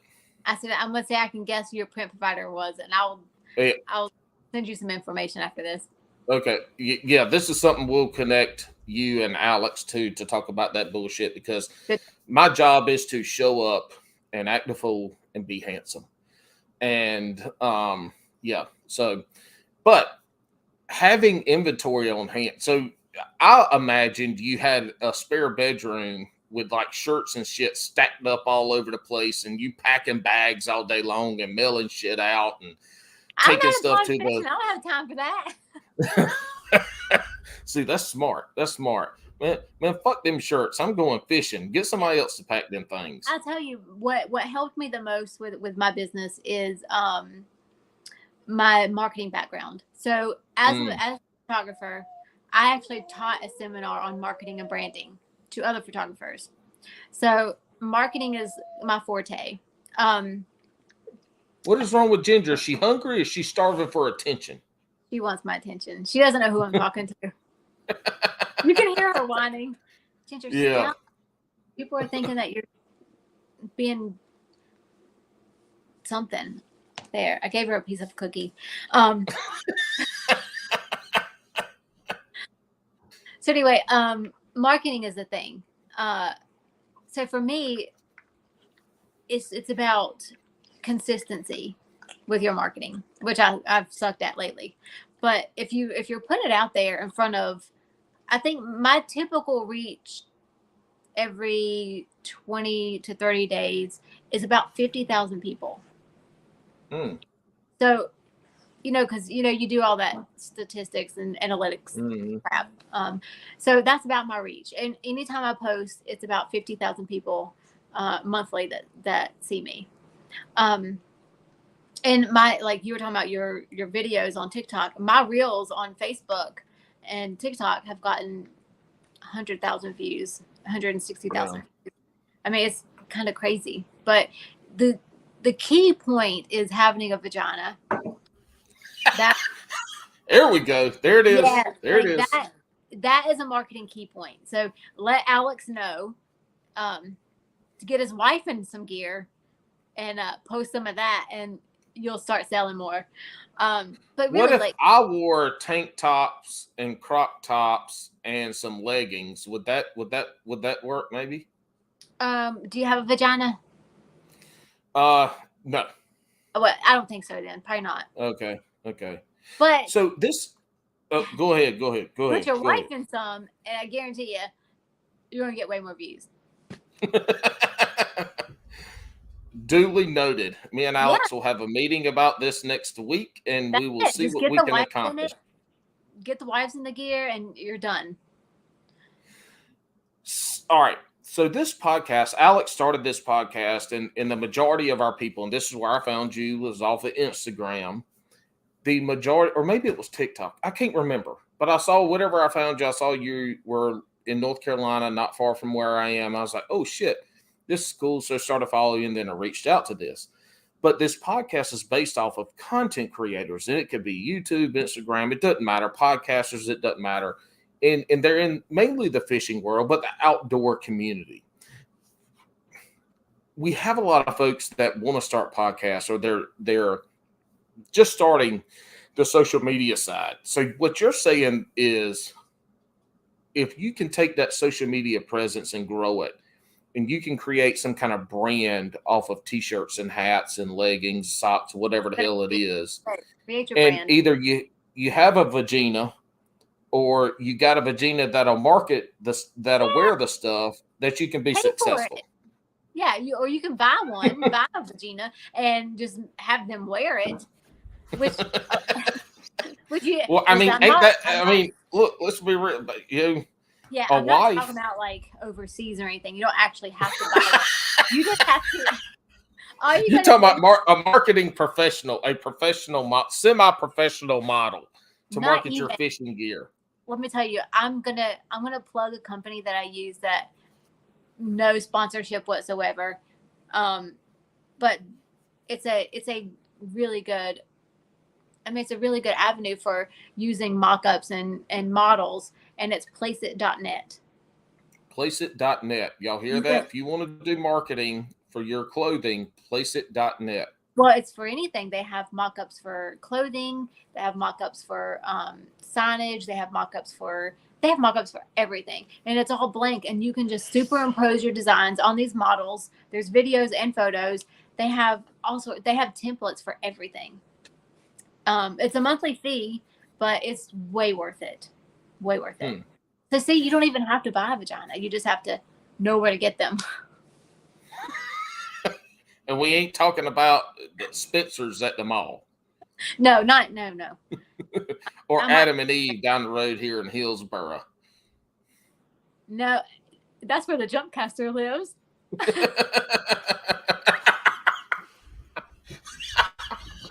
in Hillsboro? No, I'm close.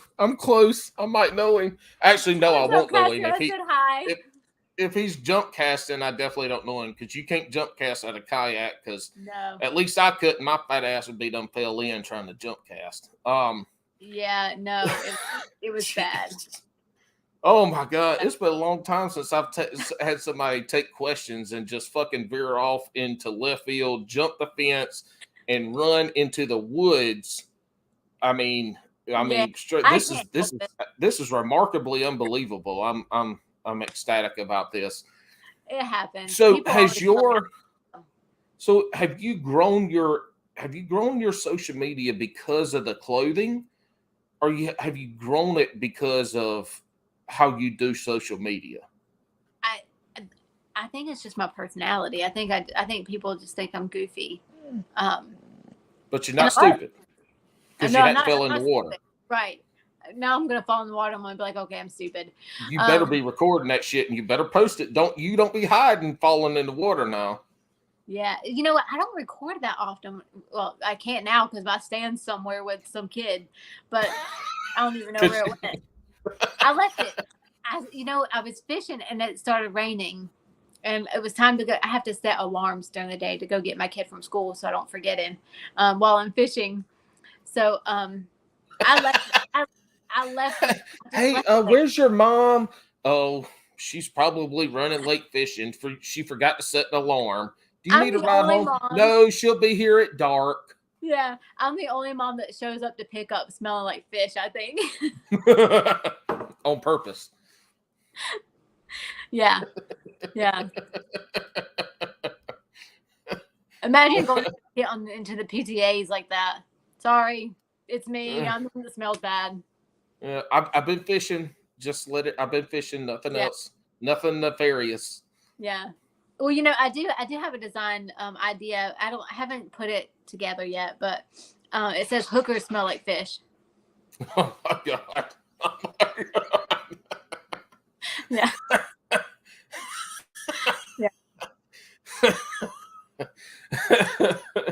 Oh shit. Look, if there was a definition of chasing clout. Oh fuck! Did you spill your wine? Ginger wanted it. It was already empty, pretty much. It's okay. She's licking the floor now. Well, if you need to go get a refill of wine, feel free to. No, she could be snoring away in bed. She'll be sleeping. She's happy now. Anyway, that's what she's been whining. I know she done got some. Well, she got her cookie. She quit whining after that damn cookie. No, she's still whining. She nudged my wine glass. We can't hear it now. That cookie has. You should have gave her a special cookie. One of the cookies from the top of the cupboard.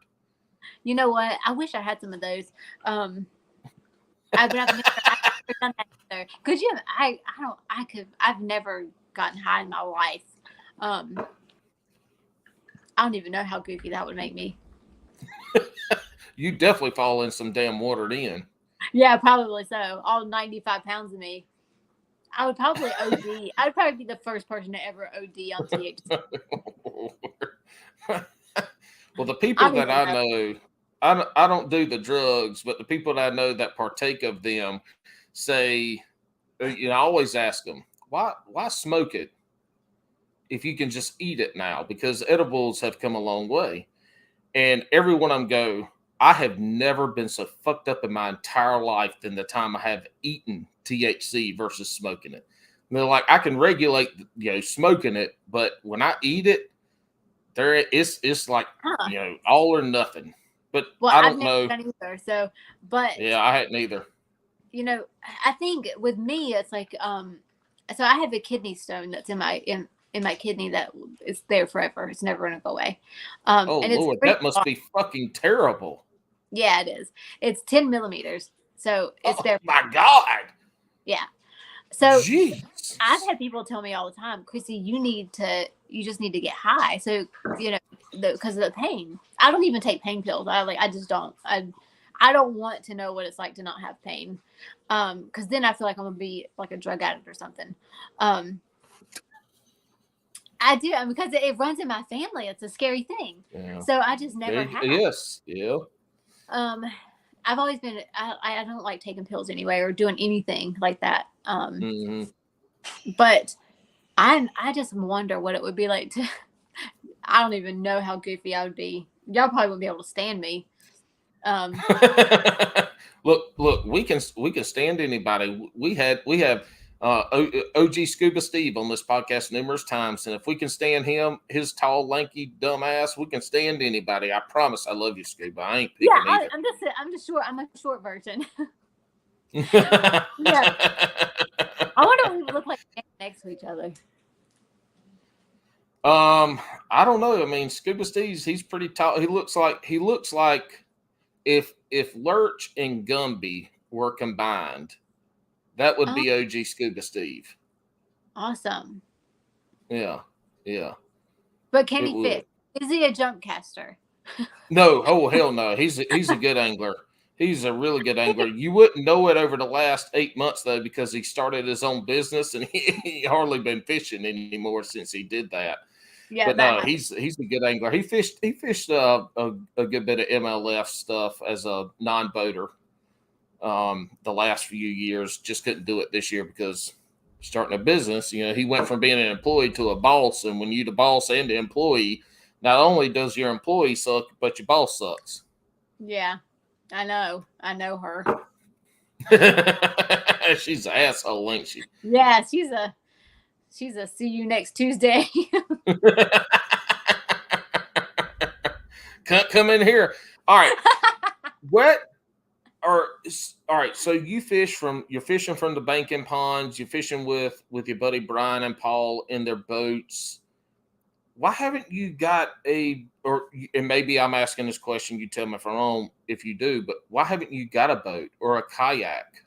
What's keeping you from taking that step to kind of to go out on your own?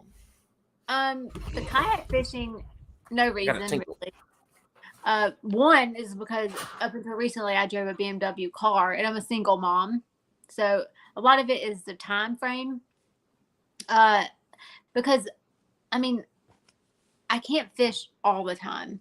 If you follow my social media, you'll see that I have my son like every other week. So there's one full week, no matter what tournament or what's going on, I don't fish that week because I have my son, and everybody knows that. My son is my time, and that's his time, and that's all it is. If he decides he wants to go fishing, we'll go fishing.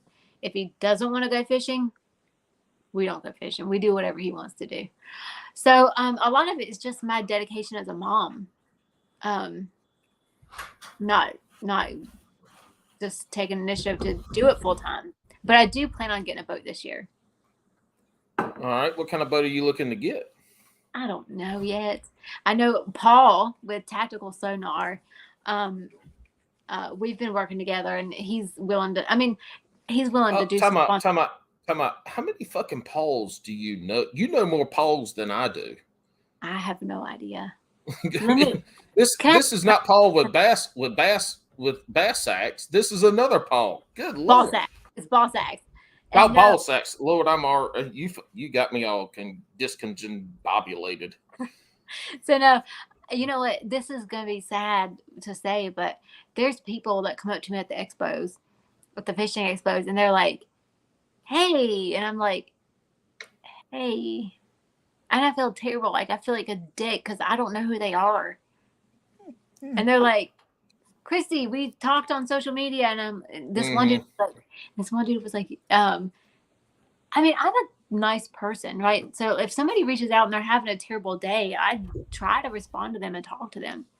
Well, this one dude reached out to me, and I talked to him, and he was like, "Kristi, you changed my life. You were there for me," and blah, blah, blah. I was like, "What's your name?" I felt like a dick.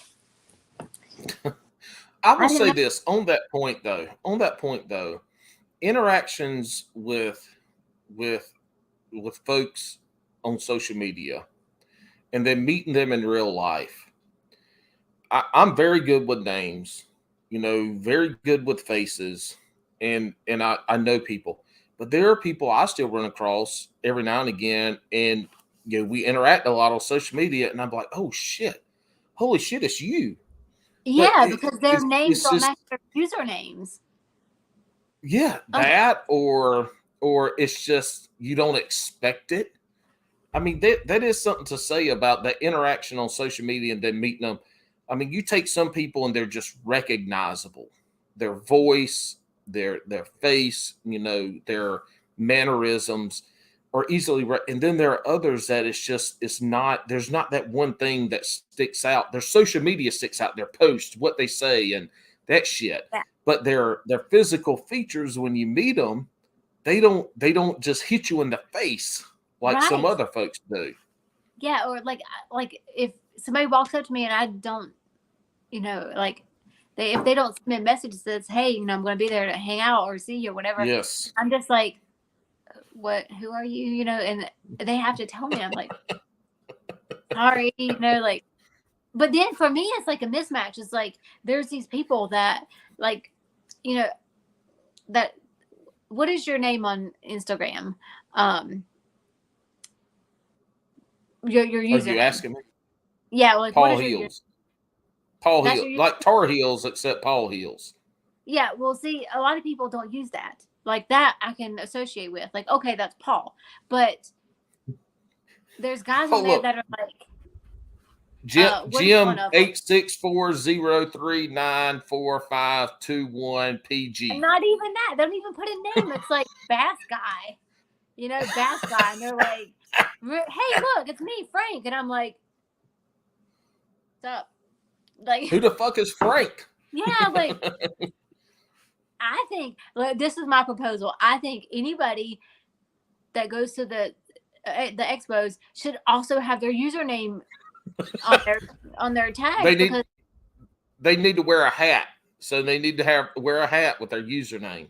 Yeah, or even an iCast, has your company and your name. Well, put your username on there, like your social media tags, because I didn't have any idea who it was. A lot of people. We just got off on usernames and not knowing people on social media because I asked her what kind of fucking boat she was going to get. This is unbelievable. I don't know. Oh my God. The next the next rabbit hole podcast Alex Rudd has on, I'm like, you have got to get Kristi on for your next rabbit hole podcast, because that shit, I mean, I want to be there too. I'm going to be there. We're going to make that happen, because holy shit, what kind of fucking boat are you going to get, Kristi? I don't know. Let's take it back to the boat now. Question. I have no idea. Okay, well, damn, that's how we got off on the tangent, because you don't know. I need a sponsor. I plan to get a sponsor. Hmm. You know, there was one person that I was talking to, and they were talking about sponsorship and maybe getting into the game, which I think maybe he's just talking trash, and that's Michael Waltrip. But we'll, you know, whatever. Him and Pat Rogers was like, you know, we need to get in. We should just get you a boat, and I'm like, yeah, okay. Well, no, don't say yeah, okay, but like, all right, well, just send them. This is the boat that I need. This is what it needs to have on it, and you know, make them damn stand by what they said. I'm suspicious about what I need to do for this boat. I don't know nothing about that, but they said we need to get you a boat. Then you tell them what the hell kind of boat you need to. Just give them what kind of boat you need. You know, if I had an OnlyFans, I already have a boat. Somebody did comment that the other day. Seeing a picture of me and Paul fishing at Douglas, they were like, "Oh yeah, it must be nice, you know, being able to fish when you have a sugar daddy." Sugar daddy. Like, dude, first of all, that is insulting for two reasons. One, I paid my own way to that tournament, and secondly, you are underestimating my skills. If I had a sugar daddy, I'd have 5 boats. I wouldn't be in the passenger seat of this boat. Right, I'd be driving it. Yeah, I wouldn't be in the back of the boat. I'd be on the front. Actually, hey, speaking of OnlyFans, I mean, you know, you don't even have to. If you got pretty feet, you don't even have to show nothing else. Yeah, I'm out. Feet and hands. I'm out. Well, we got long, scrangly ass toes. No. You're making me show my feet, everybody, huh? Look, if you could put some corns on your feet like I got corns on my feet, I'll tell you what. If they had an OnlyFans for farmers, let me tell you, man, my feet would be infamous. Oh, are you a farmer? I didn't know that. Well, I grew up on a peach farm, but I'm not a farmer now, no, at all. I wish I was farming, and then I would have no money, no life, and could never fish, but I would enjoy the shit out of it. But no, I did grow up on a peach farm, so I did grow up on a peach farm, but I'm not farming. I'm not farming now, no. I have a friend that has a sweet potato farm in Bailey, North Carolina. Oh, hell, Lord. North Carolina got the best damn sweet potatoes. Matter of fact, I was coming home from work today and stopped beside a guy at the stoplight. And he had a pallet he had a crate full of damn sweet taters. And they North Carolina sweet taters, them some bitches look like footballs. Yeah, it was probably my friend. And I guarantee you they are the sweetest, reddest damn sweet taters you ever eat in your entire life. She's spoiled. I can tell. Ginger's like, why have you not given me any love? Yeah. What's going on here? I mean, she got a cookie. For those listening on the podcast right now, Ginger is hogging the camera. Yeah. And she won't leave me alone. Oh. Let me tell you what. Between her and my son, I'm never going to get a date. Does she sit down in front of anybody that you bring home and she just stares at them and shows a tooth every now and again? It's like, I will kill you, motherfucker. God, no. She is the sweetest dog ever. She loves everybody. Like, if somebody could break in and she would just be like, cool, what's your name? Yeah. Hey, does she go fishing with you? No, she's too much of a spaz. No. And plus, but the other story is, no, I fish with coyotes, apparently. I don't know why, but they like me. Yeah. That was the story I told you where you peed in your pants that we had to wait for the podcast. Tell us the story about peeing in your pants over the coyotes. Well, I didn't pee in my pants. It might have been a little squirt, but I didn't pee totally. So his last cast. Look, a little bit is enough to be a pee. Look, I'm a mom, okay? It's fine. we have weak bladder. It's okay. It's excusable these days. Fair point. I can Fair sneeze point. when that happens now. So I was fishing this pond in Chapel Hill. It got Real. dark. UNC, Chapel Hill, Tar Heels, Go Heels. Hell. Yeah. Private little pond. Now this one was a private little pond. This old couple owns. Well, I heard these like these yips all around the pond, and I'm thinking, okay, I'm a country girl. I know that's coyote. And they were getting kind of close. They were like surrounding me like I was a snack, right? But me, I kept getting that nibble, and I was like, okay, last cast. So I really really cast it out there really far, like along the bank line.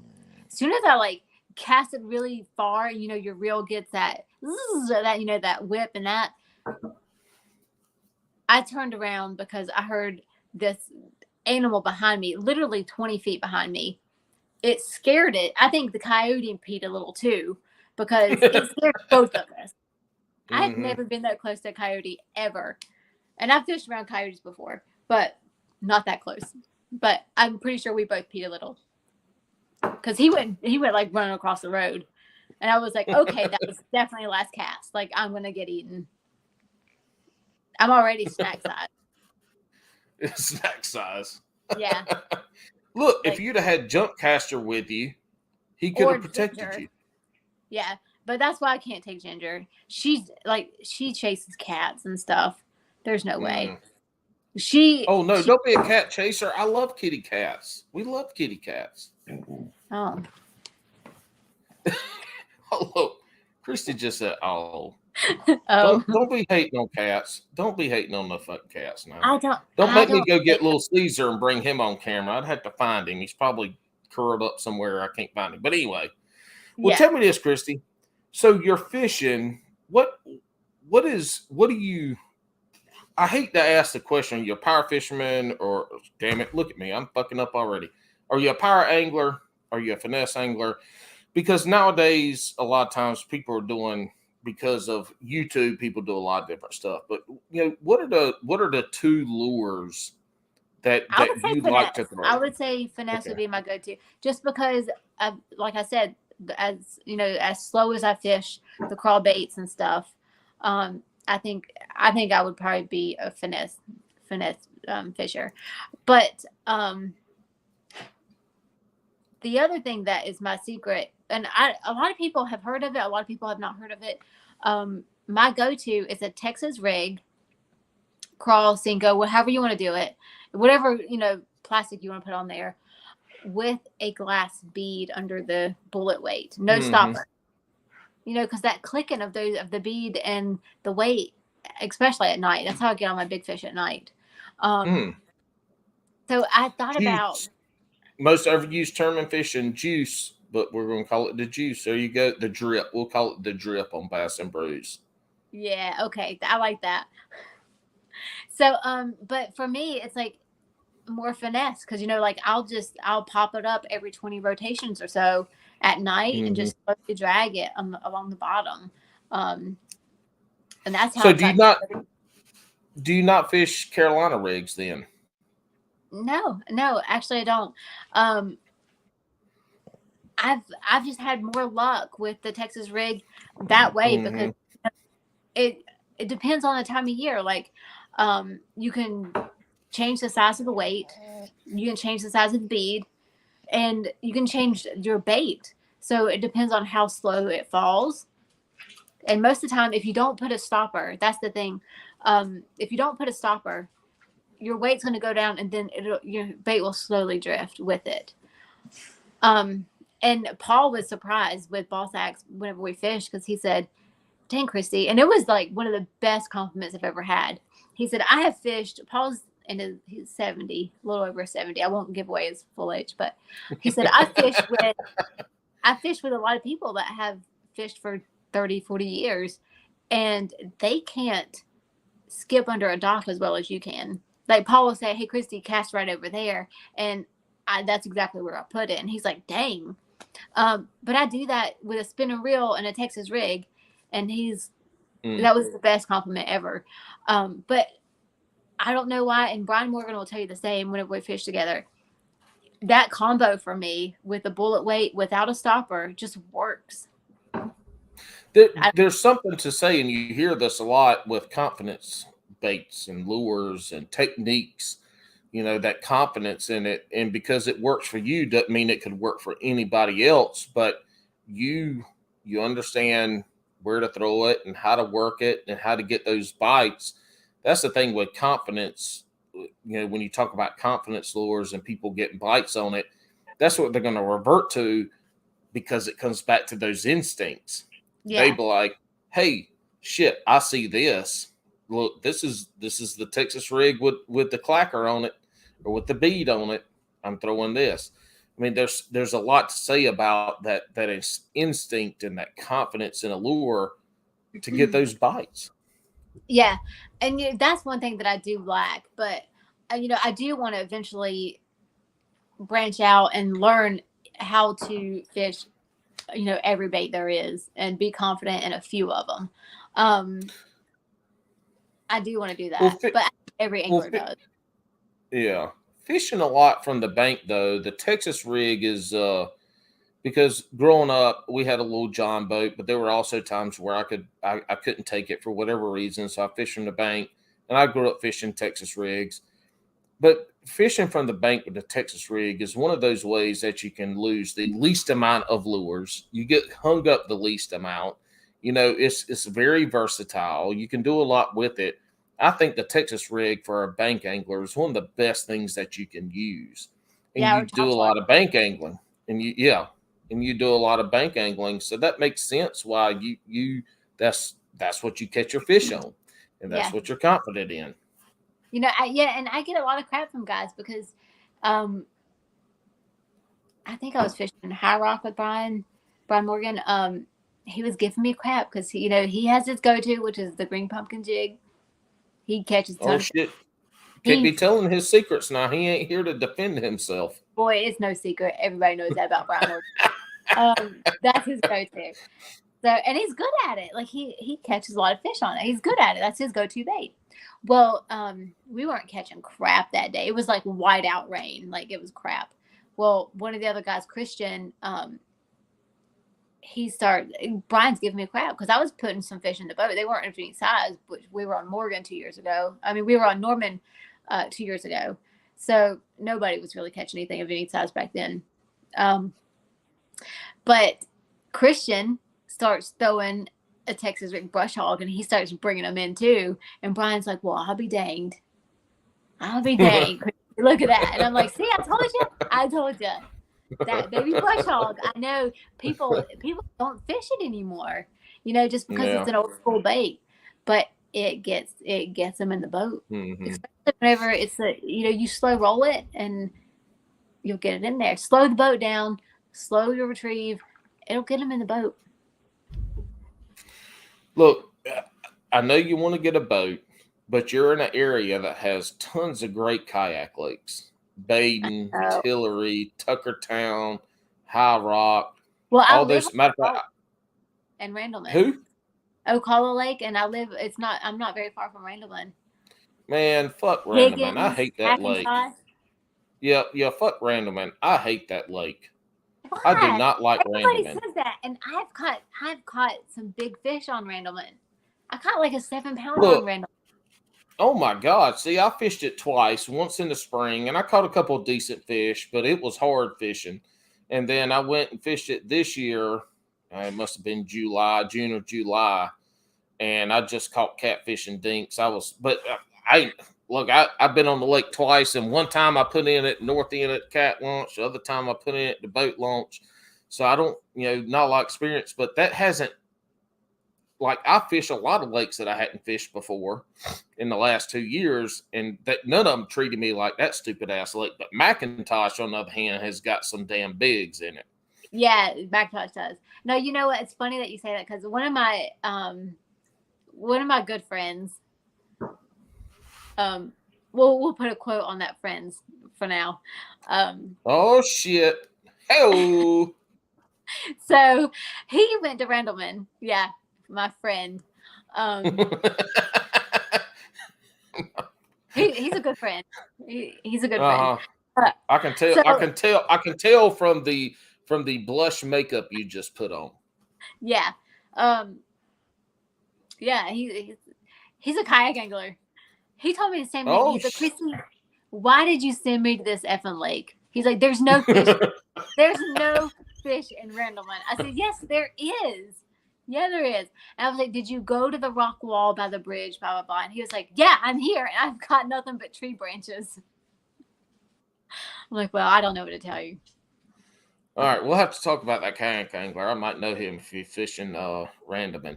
But back to my point, before you get us in right field across the fence and somewhere into Popeye's chicken house with no chicken, you were in some great areas for kayak fishing. Yeah, and you know, I mean, I think it's my size. Like, that shit don't matter. Look, you can get a trailer for that damn kayak, back it in just like a boat with a trolling motor on it. You ain't got a pedal paddle. When you're lazy, huh? So it matters when you're lazy. No, if that some bitches, it's on a trailer with a motor. You got spot lock on them now. I mean, you can put 3 and 4 graphs, all kinds of shit. No, I know. I've looked into it. I actually did have a kayak, but I hated it. Look, if you get a shitty kayak and try to go kayak fishing, you're gonna hate fishing. Well, that's what I did, and that's what really me. Hell no. You don't have to get a Hobie, but you need to get a fishing kayak, and not one from Walmart or Academy or Dick's Sporting Goods. You need to get you need to stay in the Old Town, the New Canoe. I mean, you can get decent Hobies. Feel free kayak. Feel free. I mean, you need to get one that's set up to fish, one that you can stand up in and dance and turn circles. And I do dance a lot when I fish. How did you know that? Did somebody tell you about that? What's that? Did somebody tell you about dance when I fish? I will rock some 90s hip hop and dance on the back. Oh shit! Don't go deep into that now, because that's some of the questions at the end. We can get into that shit. Look, I'll tell you, I lived on the quarter mile from the Savannah River for 6 years. And when the first year we moved there, I was like, you know what? I grew up fishing. I didn't fish during a bunch of this time. Anyway, we're on the Savannah River. It's like, damn, I want to go on the Savannah River and fish. And I was like, started looking at kayaks. And so I went to Walmart, and we were going to buy some fishing kayaks, and they were fishing kayaks because they had fucking rod holders. Well, I found the one that's hanging up in my garage now, and it was a better fishing kayak, but let me preface this. It's a good kayak. It paddles fast as hell. It tracks straight, but it's skinny, and I couldn't stand up in it. And it has the foam gel pad seat, so my ass would get flat. And every time I had to go pee, and I drank a lot of coffee and water, I'd have to pedal to the bank to go pee. So when we moved here to North Carolina, Jordan, Sharon, Harris is 15 minutes from the house. I was like, I want to start bass fishing. So I go out there and I start fishing. I paddle across that fucking lake one day, and at 10:30, I'm paddling back across with all the pleasure boaters. I'm like, this shit is unsafe. Yeah, I got to get a better one. So I researched and looked, and finally I got a Hobie. The greatest thing about my Hobie, and it doesn't have to be a Hobie, any kayak that you can stand in as a male angler, the greatest thing that you get out of that is you can stand up to pee.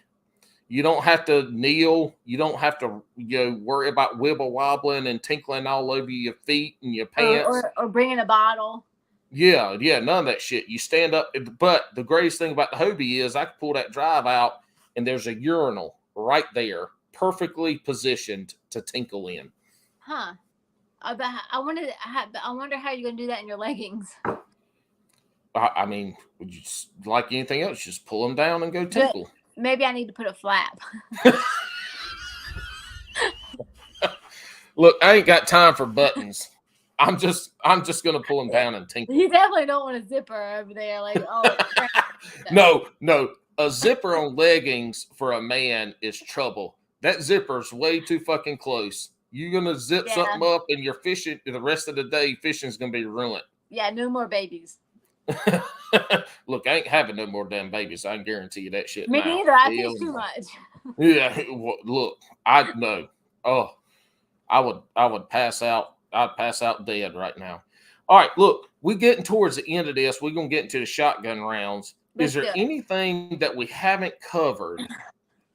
I'm opening this can of damn worms. Who knows where the fuck this is about to go? But is there anything we haven't covered that you can think of? So. I don't think so. No, I don't think so. Is there anything that like on your list of what do I want to know about Kristi that, because I'm an open book. Anybody knows that I'll tell it like it is, and you can literally ask me anything. I mean, I asked most of it. There is one thing that I can say, which is about the marketing that I'm doing, is I do have a new marketing campaign that's coming out. Okay, time out. Talk about that. Talk about the marketing side of what you're doing for your t-shirts, because that is relevant to people that are trying to grow their fishing pages to get sponsorships. So this is good. Talk about the marketing side. Well, my new marketing thing that I'm doing, which is what I'm going to send you, actually. Oh shit! Free grip. Yeah, a lot of people are doing, like with apparel, they're doing a swag bag, what they call it. Where you send merch to, influencers that have a lot of followers, for the videos and the views and the marketing. Well, leave it up to me. I don't like the word swag bag, and I want to be different, and I wanted to suit it towards me. So I have custom designed a shipping box, and it looks like a treasure box.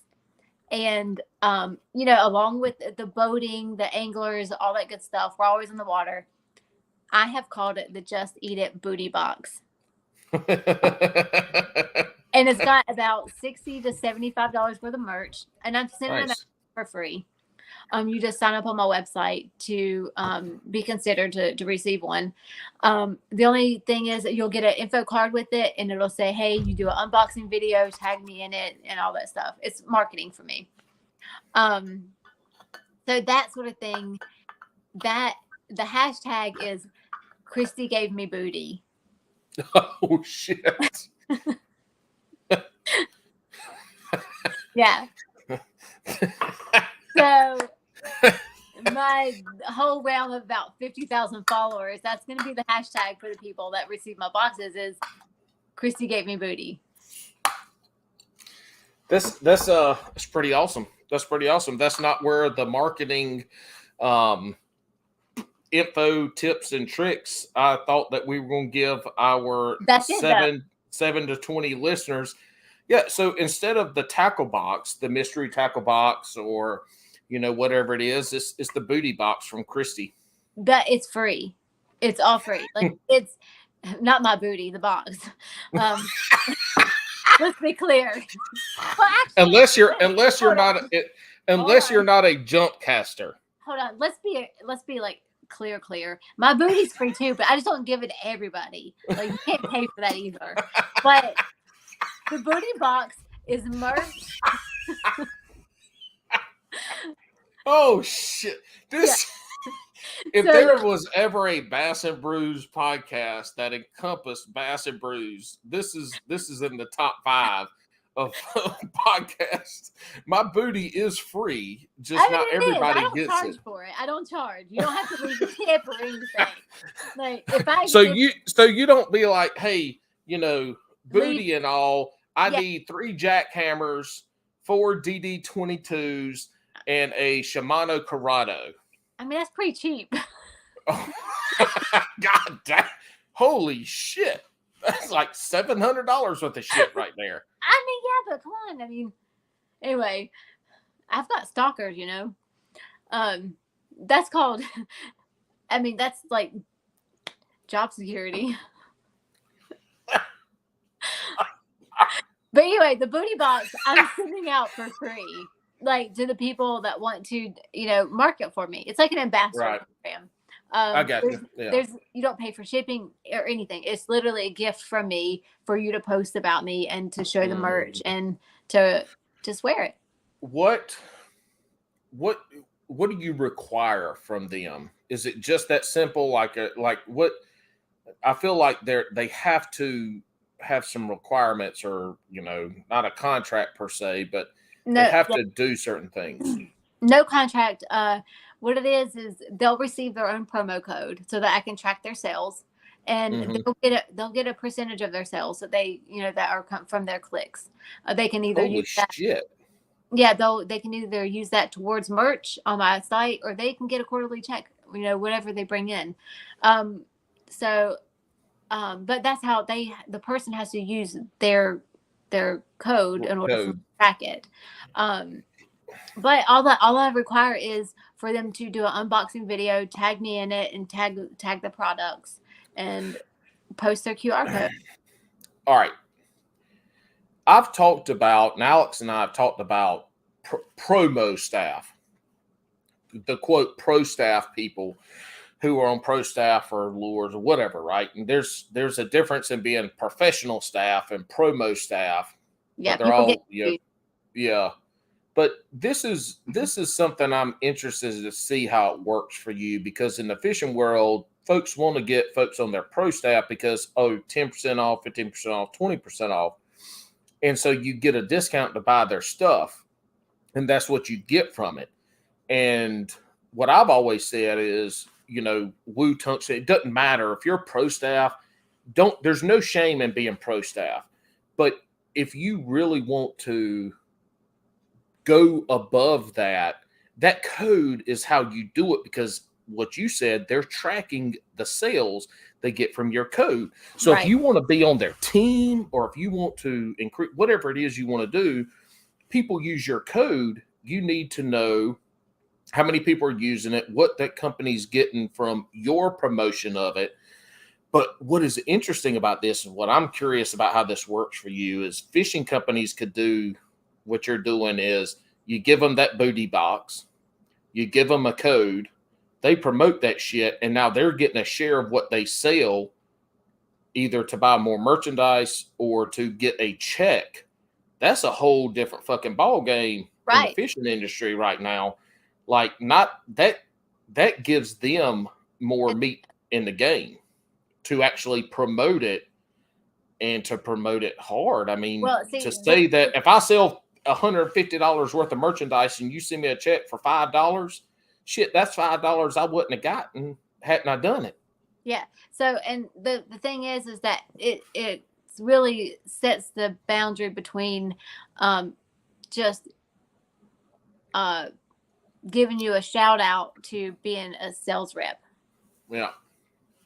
That's the difference. I like that. That's interesting. I want to see how that does, because in the fishing industry, they could probably, if companies implemented that could be beneficial for both. That's interesting.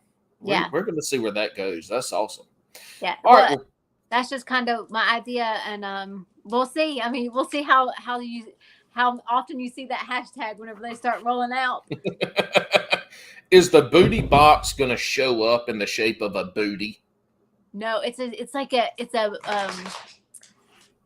iPad is in the car because I forgot to grab it on the way up.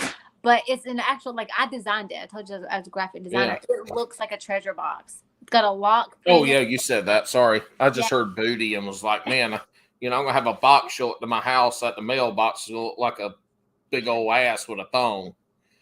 That's a good idea, but no. Like I said, wives. I probably wouldn't be cost effective for that kind of cardboard to be shaped and formed. Yeah, no, I don't know how we would get that modeled, and also you know UPS and FedEx is going to screw it all up anyway. It's not going to. It would look all messed up. Yeah, it show up. It look like an 85-year-old's wrinkly ass booty because it's been smashed and cracked. No, wrinkly. It's like Kristi sent me Hank Hill. How rude. Yes, the Hank Hill ass, and people won't get it if they hadn't seen the episode where he had the booty implants in the tractor in the lawnmower race, and the bitches started. It's his booty pads started busting because I think Dale fucked him up or something. But anyway, I don't know. I can't. Oh my God. But yeah, so it's like it's just it looks like a treasure box. But booty and treasure go. I mean, that's what they call treasure, booty. Yeah. So it's gonna be. Kristi's booty is gonna be everywhere. Hopefully next year. and that booty's free, y'all. It's free. It's not to everybody. Just sign up for it. It's free. Oh, hell, I hope I just didn't delete all my questions. No. Woof. I've still got, look, out of all these episodes, y'all, that Alex has been gone, I still have the Bass and Brews podcast, Don't Fuck Up While Alex is Gone list. And that's what we're going off of. And I've probably just really completed that list. And just screwed it all up. Oh, Kristi, you haven't touched. You've touched on two things on this list. Out of all the bullshittery that you have talked about tonight, and all the craziness, you have only touched on two of these things. Dang it! You know what? I'm gonna have to be a regular. Well, we can make that happen. All right, we're gonna start now. The Bass and Brews, or as our Bass and Brews historian Tori Hooksets with Wifey has called it, the Babcast, and I'm not sure what to do with the Babcast. I'm not sure I like that, but anyway, Tori has referred to it, so I'll call it the Babcast Shotgun Round. These questions I ask you, there's no thinking, there's no if or ands. Oh shit, we lost Kristi. Oh, there we go. Oh, we lost your sound. She got a phone call. Uh-oh. You're on mute. Sorry. Yeah, you got a phone call, didn't you? I did. Yeah, I did. It was an order for a booty box. You know, they're already coming in. You said it's free. I'm surprised I don't have a knock at the door yet.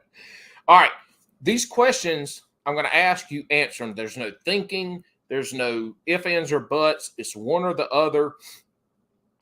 And then we'll talk and or chastise you. And I say we, it's just me. But I'll talk and or chastise you through your answer afterwards. But when I ask it, there's no thinking. You just got to answer it. All right, you ready? We're going to start off with the easy one. Crocs or flops? Flops.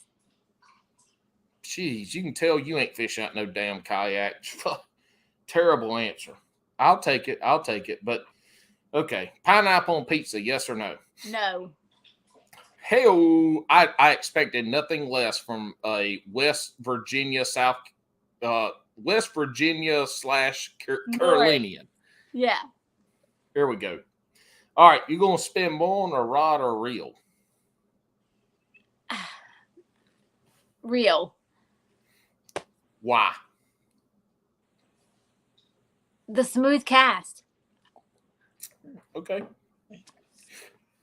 But you can't put ball sacks on. Well, I guess you can put ball sacks on reels. I can put ball sacks on anything. Ball sacks on anything. Haven't you seen Step Brothers? Oh, jeez. Next question. In a 3-hour session, do you want to catch 5 2-pounders or 1 7-pounder? 1 7-pounder. There we go. I knew how you going to answer that one. Says the angler with multiple 10-pounders on her list. Psh, must be nice. Get to fish all those private ponds. Oh yeah, farm ponds, sure. Yeah, with all the Sam the stalkers. All right, wacky rig or did Ginger just poot because it sounded like her? She snort. No, she's whining. It was it was like a groan. Ginger, we're almost done, honey. We're almost done, Ginger. She's gonna go pee. All right, wacky rig or Texas rig? Texas. Yep, I knew that one. You actually touched on 3. Maybe nope. That was one of the ones you touched on. All right, nope. You touched on 3 because you touched on this one. Slow jams or hype music? Hype. What hype music are we listening to? Push it real good. So we listened to some late 1980s rap / R&B. Yeah. I mean, one Nice. day, and actually, I like some of the new stuff for a giggle. You know, I was fishing co-angler, and one of my good friends was Brian Morgan. One of his friends comes up, and I just, for giggles, I put on the WAP. He said, "Dude, can we switch co-anglers?" Yeah, I know. There ain't nothing better than that song about white Anglo-Saxon Protestants. Right. That's exactly what I was talking about. Oh, goodness gracious. I want to say it, but I can't. I can't do it right now. I can't. All right. Have you ever eaten beaver? No. Look, it's delicious. I'll take your word for it. Take it, put it on the smoker like you would a Boston butt, pull it, put some barbecue sauce on it. Life-changing. In my defense, I have kidney failure. I can't eat red meat. And I don't know what color your beaver is.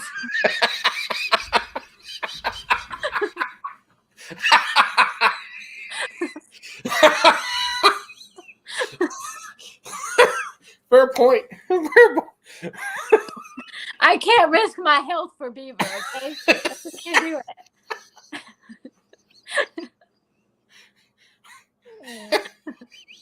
If it was ground up and stuffed into a sausage, maybe. I mean, is there beaver tube steak? I don't know. What color is it? I don't know. Color matters. I don't know. I don't know. It's beaver meat. I don't know. Okay. Show me your beaver meat, and I'll tell you whether I can eat it. Okay. Hey, ask your doctor if you can eat beaver. I have to see the color, I'm sure. Just asking. Just no, nothing. Anyway, all right. Next one. You did touch on this one. I know the answer to this, and I'm going to chastise you. Do you eat largemouth bass? No. Why? I don't eat bass at all. But you don't eat fish either, right? No. Is that because you grew up in West Virginia and like? No, there's fish there. There's fish. Well, I know that. I ain't an idiot. I ain't stupid. Actually, it's a sad story. You don't want to hear it. Okay. All right. We don't want sad stories. It's before I found out that I had kidney failure, and I was really sick. Like, I was really sick, like in the hospital. And my mom used to love seafood, and she took me to this calabash place, and I got so sick. And you know, like whenever you get drunk whenever you're little, or whenever you're a teenager or whatever, and then you get sick on that liquor and you can't drink it ever again. That's how I am with fish. So does it mess with you? Is that why, like, just, or is it just you had an experience that was like, hell no, never again? Yeah, I think that's it with the fish and the seafood stuff. But with proteins in general, for some reason my body struggles processing proteins due to the kidney stuff. So actually, like, crazy. Proteins make me sick. That's crazy. And to have a damn 10 millimeter kidney stone, holy shit, that's like having triplets. I would rather go through childbirth sometimes. Yeah. What scares me more than anything is kidney stones. I've had some friends with them, and I'm like, look, I do okay. Matter of fact, I don't do okay with blood or bone or none of that shit. Now, I do okay with pain. Yeah. But if I see the pain leaking out of my body, I don't do good with that shit. Yeah. The kidney stuff sucks. But, you just deal with it like with anything. I don't really know life without it. So, Kristi, if I had to deal with kidney stones like day in and day out, I would probably, they say beer is good for you, so I'd be an alcoholic. No, beer actually hurts because it makes you. Oh, shit. Another phone call. We only got 2 questions left, Kristi. Hold on. Yep.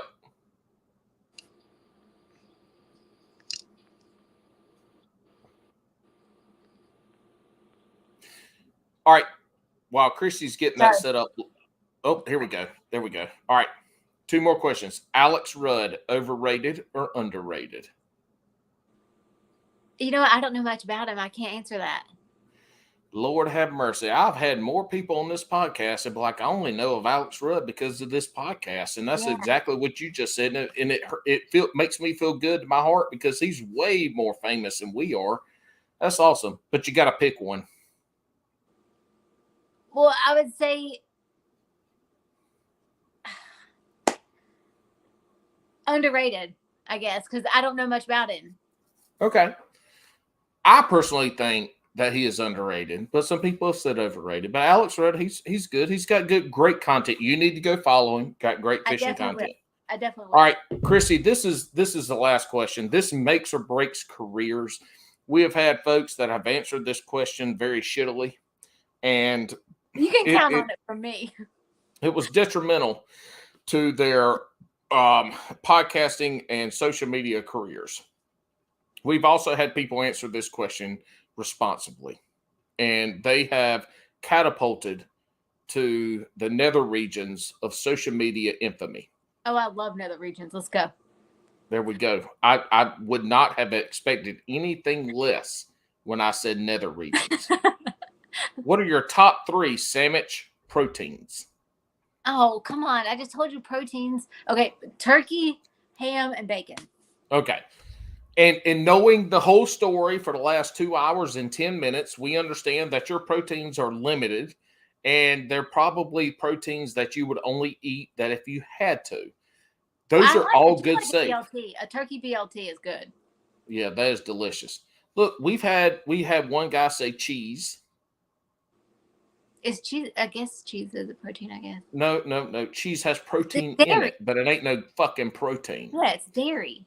We also, exactly. We also had a really, really good, really smart, young, great angler, great podcaster, Serious Angler Podcast. If you hadn't listened to it, go listen to it. It wasn't the captain. It was Bailey who said spinach. Bailey. Hollingsworth. Egbert. Okay, good. Whoever Bailey Hollingsworth was about to get fucking ruined. I could see it in Kristi's eyes. No, I like him. I would have been disappointed. I have no idea who Bailey Hollingsworth is. Well, I think he's a smart kid. That's why I was about to be disappointed. I don't know who he is, though. Who is Bailey? He's one of the pro staff guys at Ball Sacks.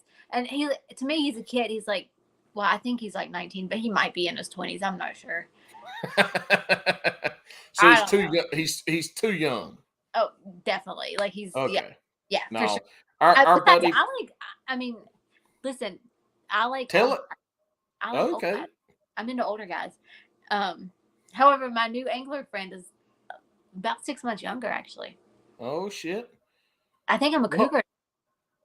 Well, I mean, you getting to the point that you're either. I mean, yeah, you getting to the point that you can be the cougar. Yes. So wait, I have a question. Can I redo that question at the end on the next podcast? Because I might try beaver. Look, no, you only get these questions asked on your first podcast. But what if I've never eaten beaver? Well, I mean, you just need to go out, need to go trap one, bring it home. I heard they're mean. No, most people, that's all right. Look, beaver, have there been beaver attacks? Yes. I heard that they take alimony too.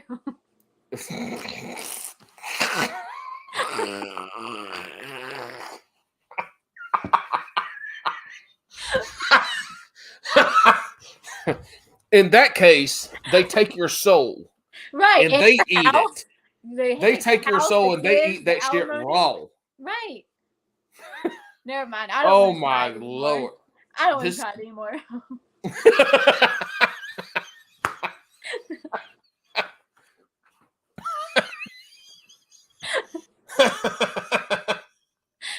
I stick with my original answer. It's turkey. I like turkey. I ain't never heard of a turkey taking nothing. I ain't never heard of a turkey taking nothing, right. half of the house and leaving. I ain't never heard of a turkey doing that. Yeah. Let's preface. I will post face this with this was a conversation that her and I had earlier today that makes this a funny inside joke that y'all can't know. But look, this is it, Kristi. We are done. This is a chance where you get to shout out your sponsors, the people who help you fish, the people that have helped you grow in fishing, grow in your marketing content, your social media shit, your shirts, all the shit that you want to shout out to the 1.75 people listening right now. Amazing. Tell us where we can find you. Tell us about where we can get your apparel, ball sex fishing, social medias, thank yous, all that bullshit. Tell it now. So all of my usernames are Just Eat It, Kristi Corrine. Unless it's beaver. Just Eat It Fishing. Yeah, except not beaver. Hey, Kristi, we got to think of a shirt, a beaver shirt. Just Eat It Beaver instead of just leave it to beaver. We'll talk about that. Yeah, we'll do that. So Ball Sex Fishing Lines, they're one of my good sponsors. Bass Reaper Baits, Greg over there. He's phenomenal. He sends me all sorts of stuff. And Groove Boxes, they're awesome. And my friend Mike with Basquatch, the Basquatch Hunter, he's got it's pretty cool. He's got a new game out, like a board game for kids. So it's getting kids in the fishing stuff. But that's about it. All my followers are awesome. All my friends are awesome. And that's it. My booty boxes will be going out. And if you want one, just sign up on the website. There's a link on my site now that says, I want booty. And you just put in your... I'd like some booty. I'd like Kristi's booty. So what you're saying is, in the future, we're going to have a Bass and Brews beaver box. I think that's a good idea. Yeah. I am full of a lot of good ideas. Wait, did you say that was Alex's thing? Bass and Brews? No, fuck that. That shit's my thing. We put my name on that. Bass and Beavers.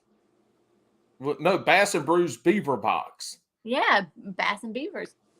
Bass, Brews, and Beavers. Bass, Brews, and Beavers, the triple B's of life. That's it. Like the Better Business Bureau, but better.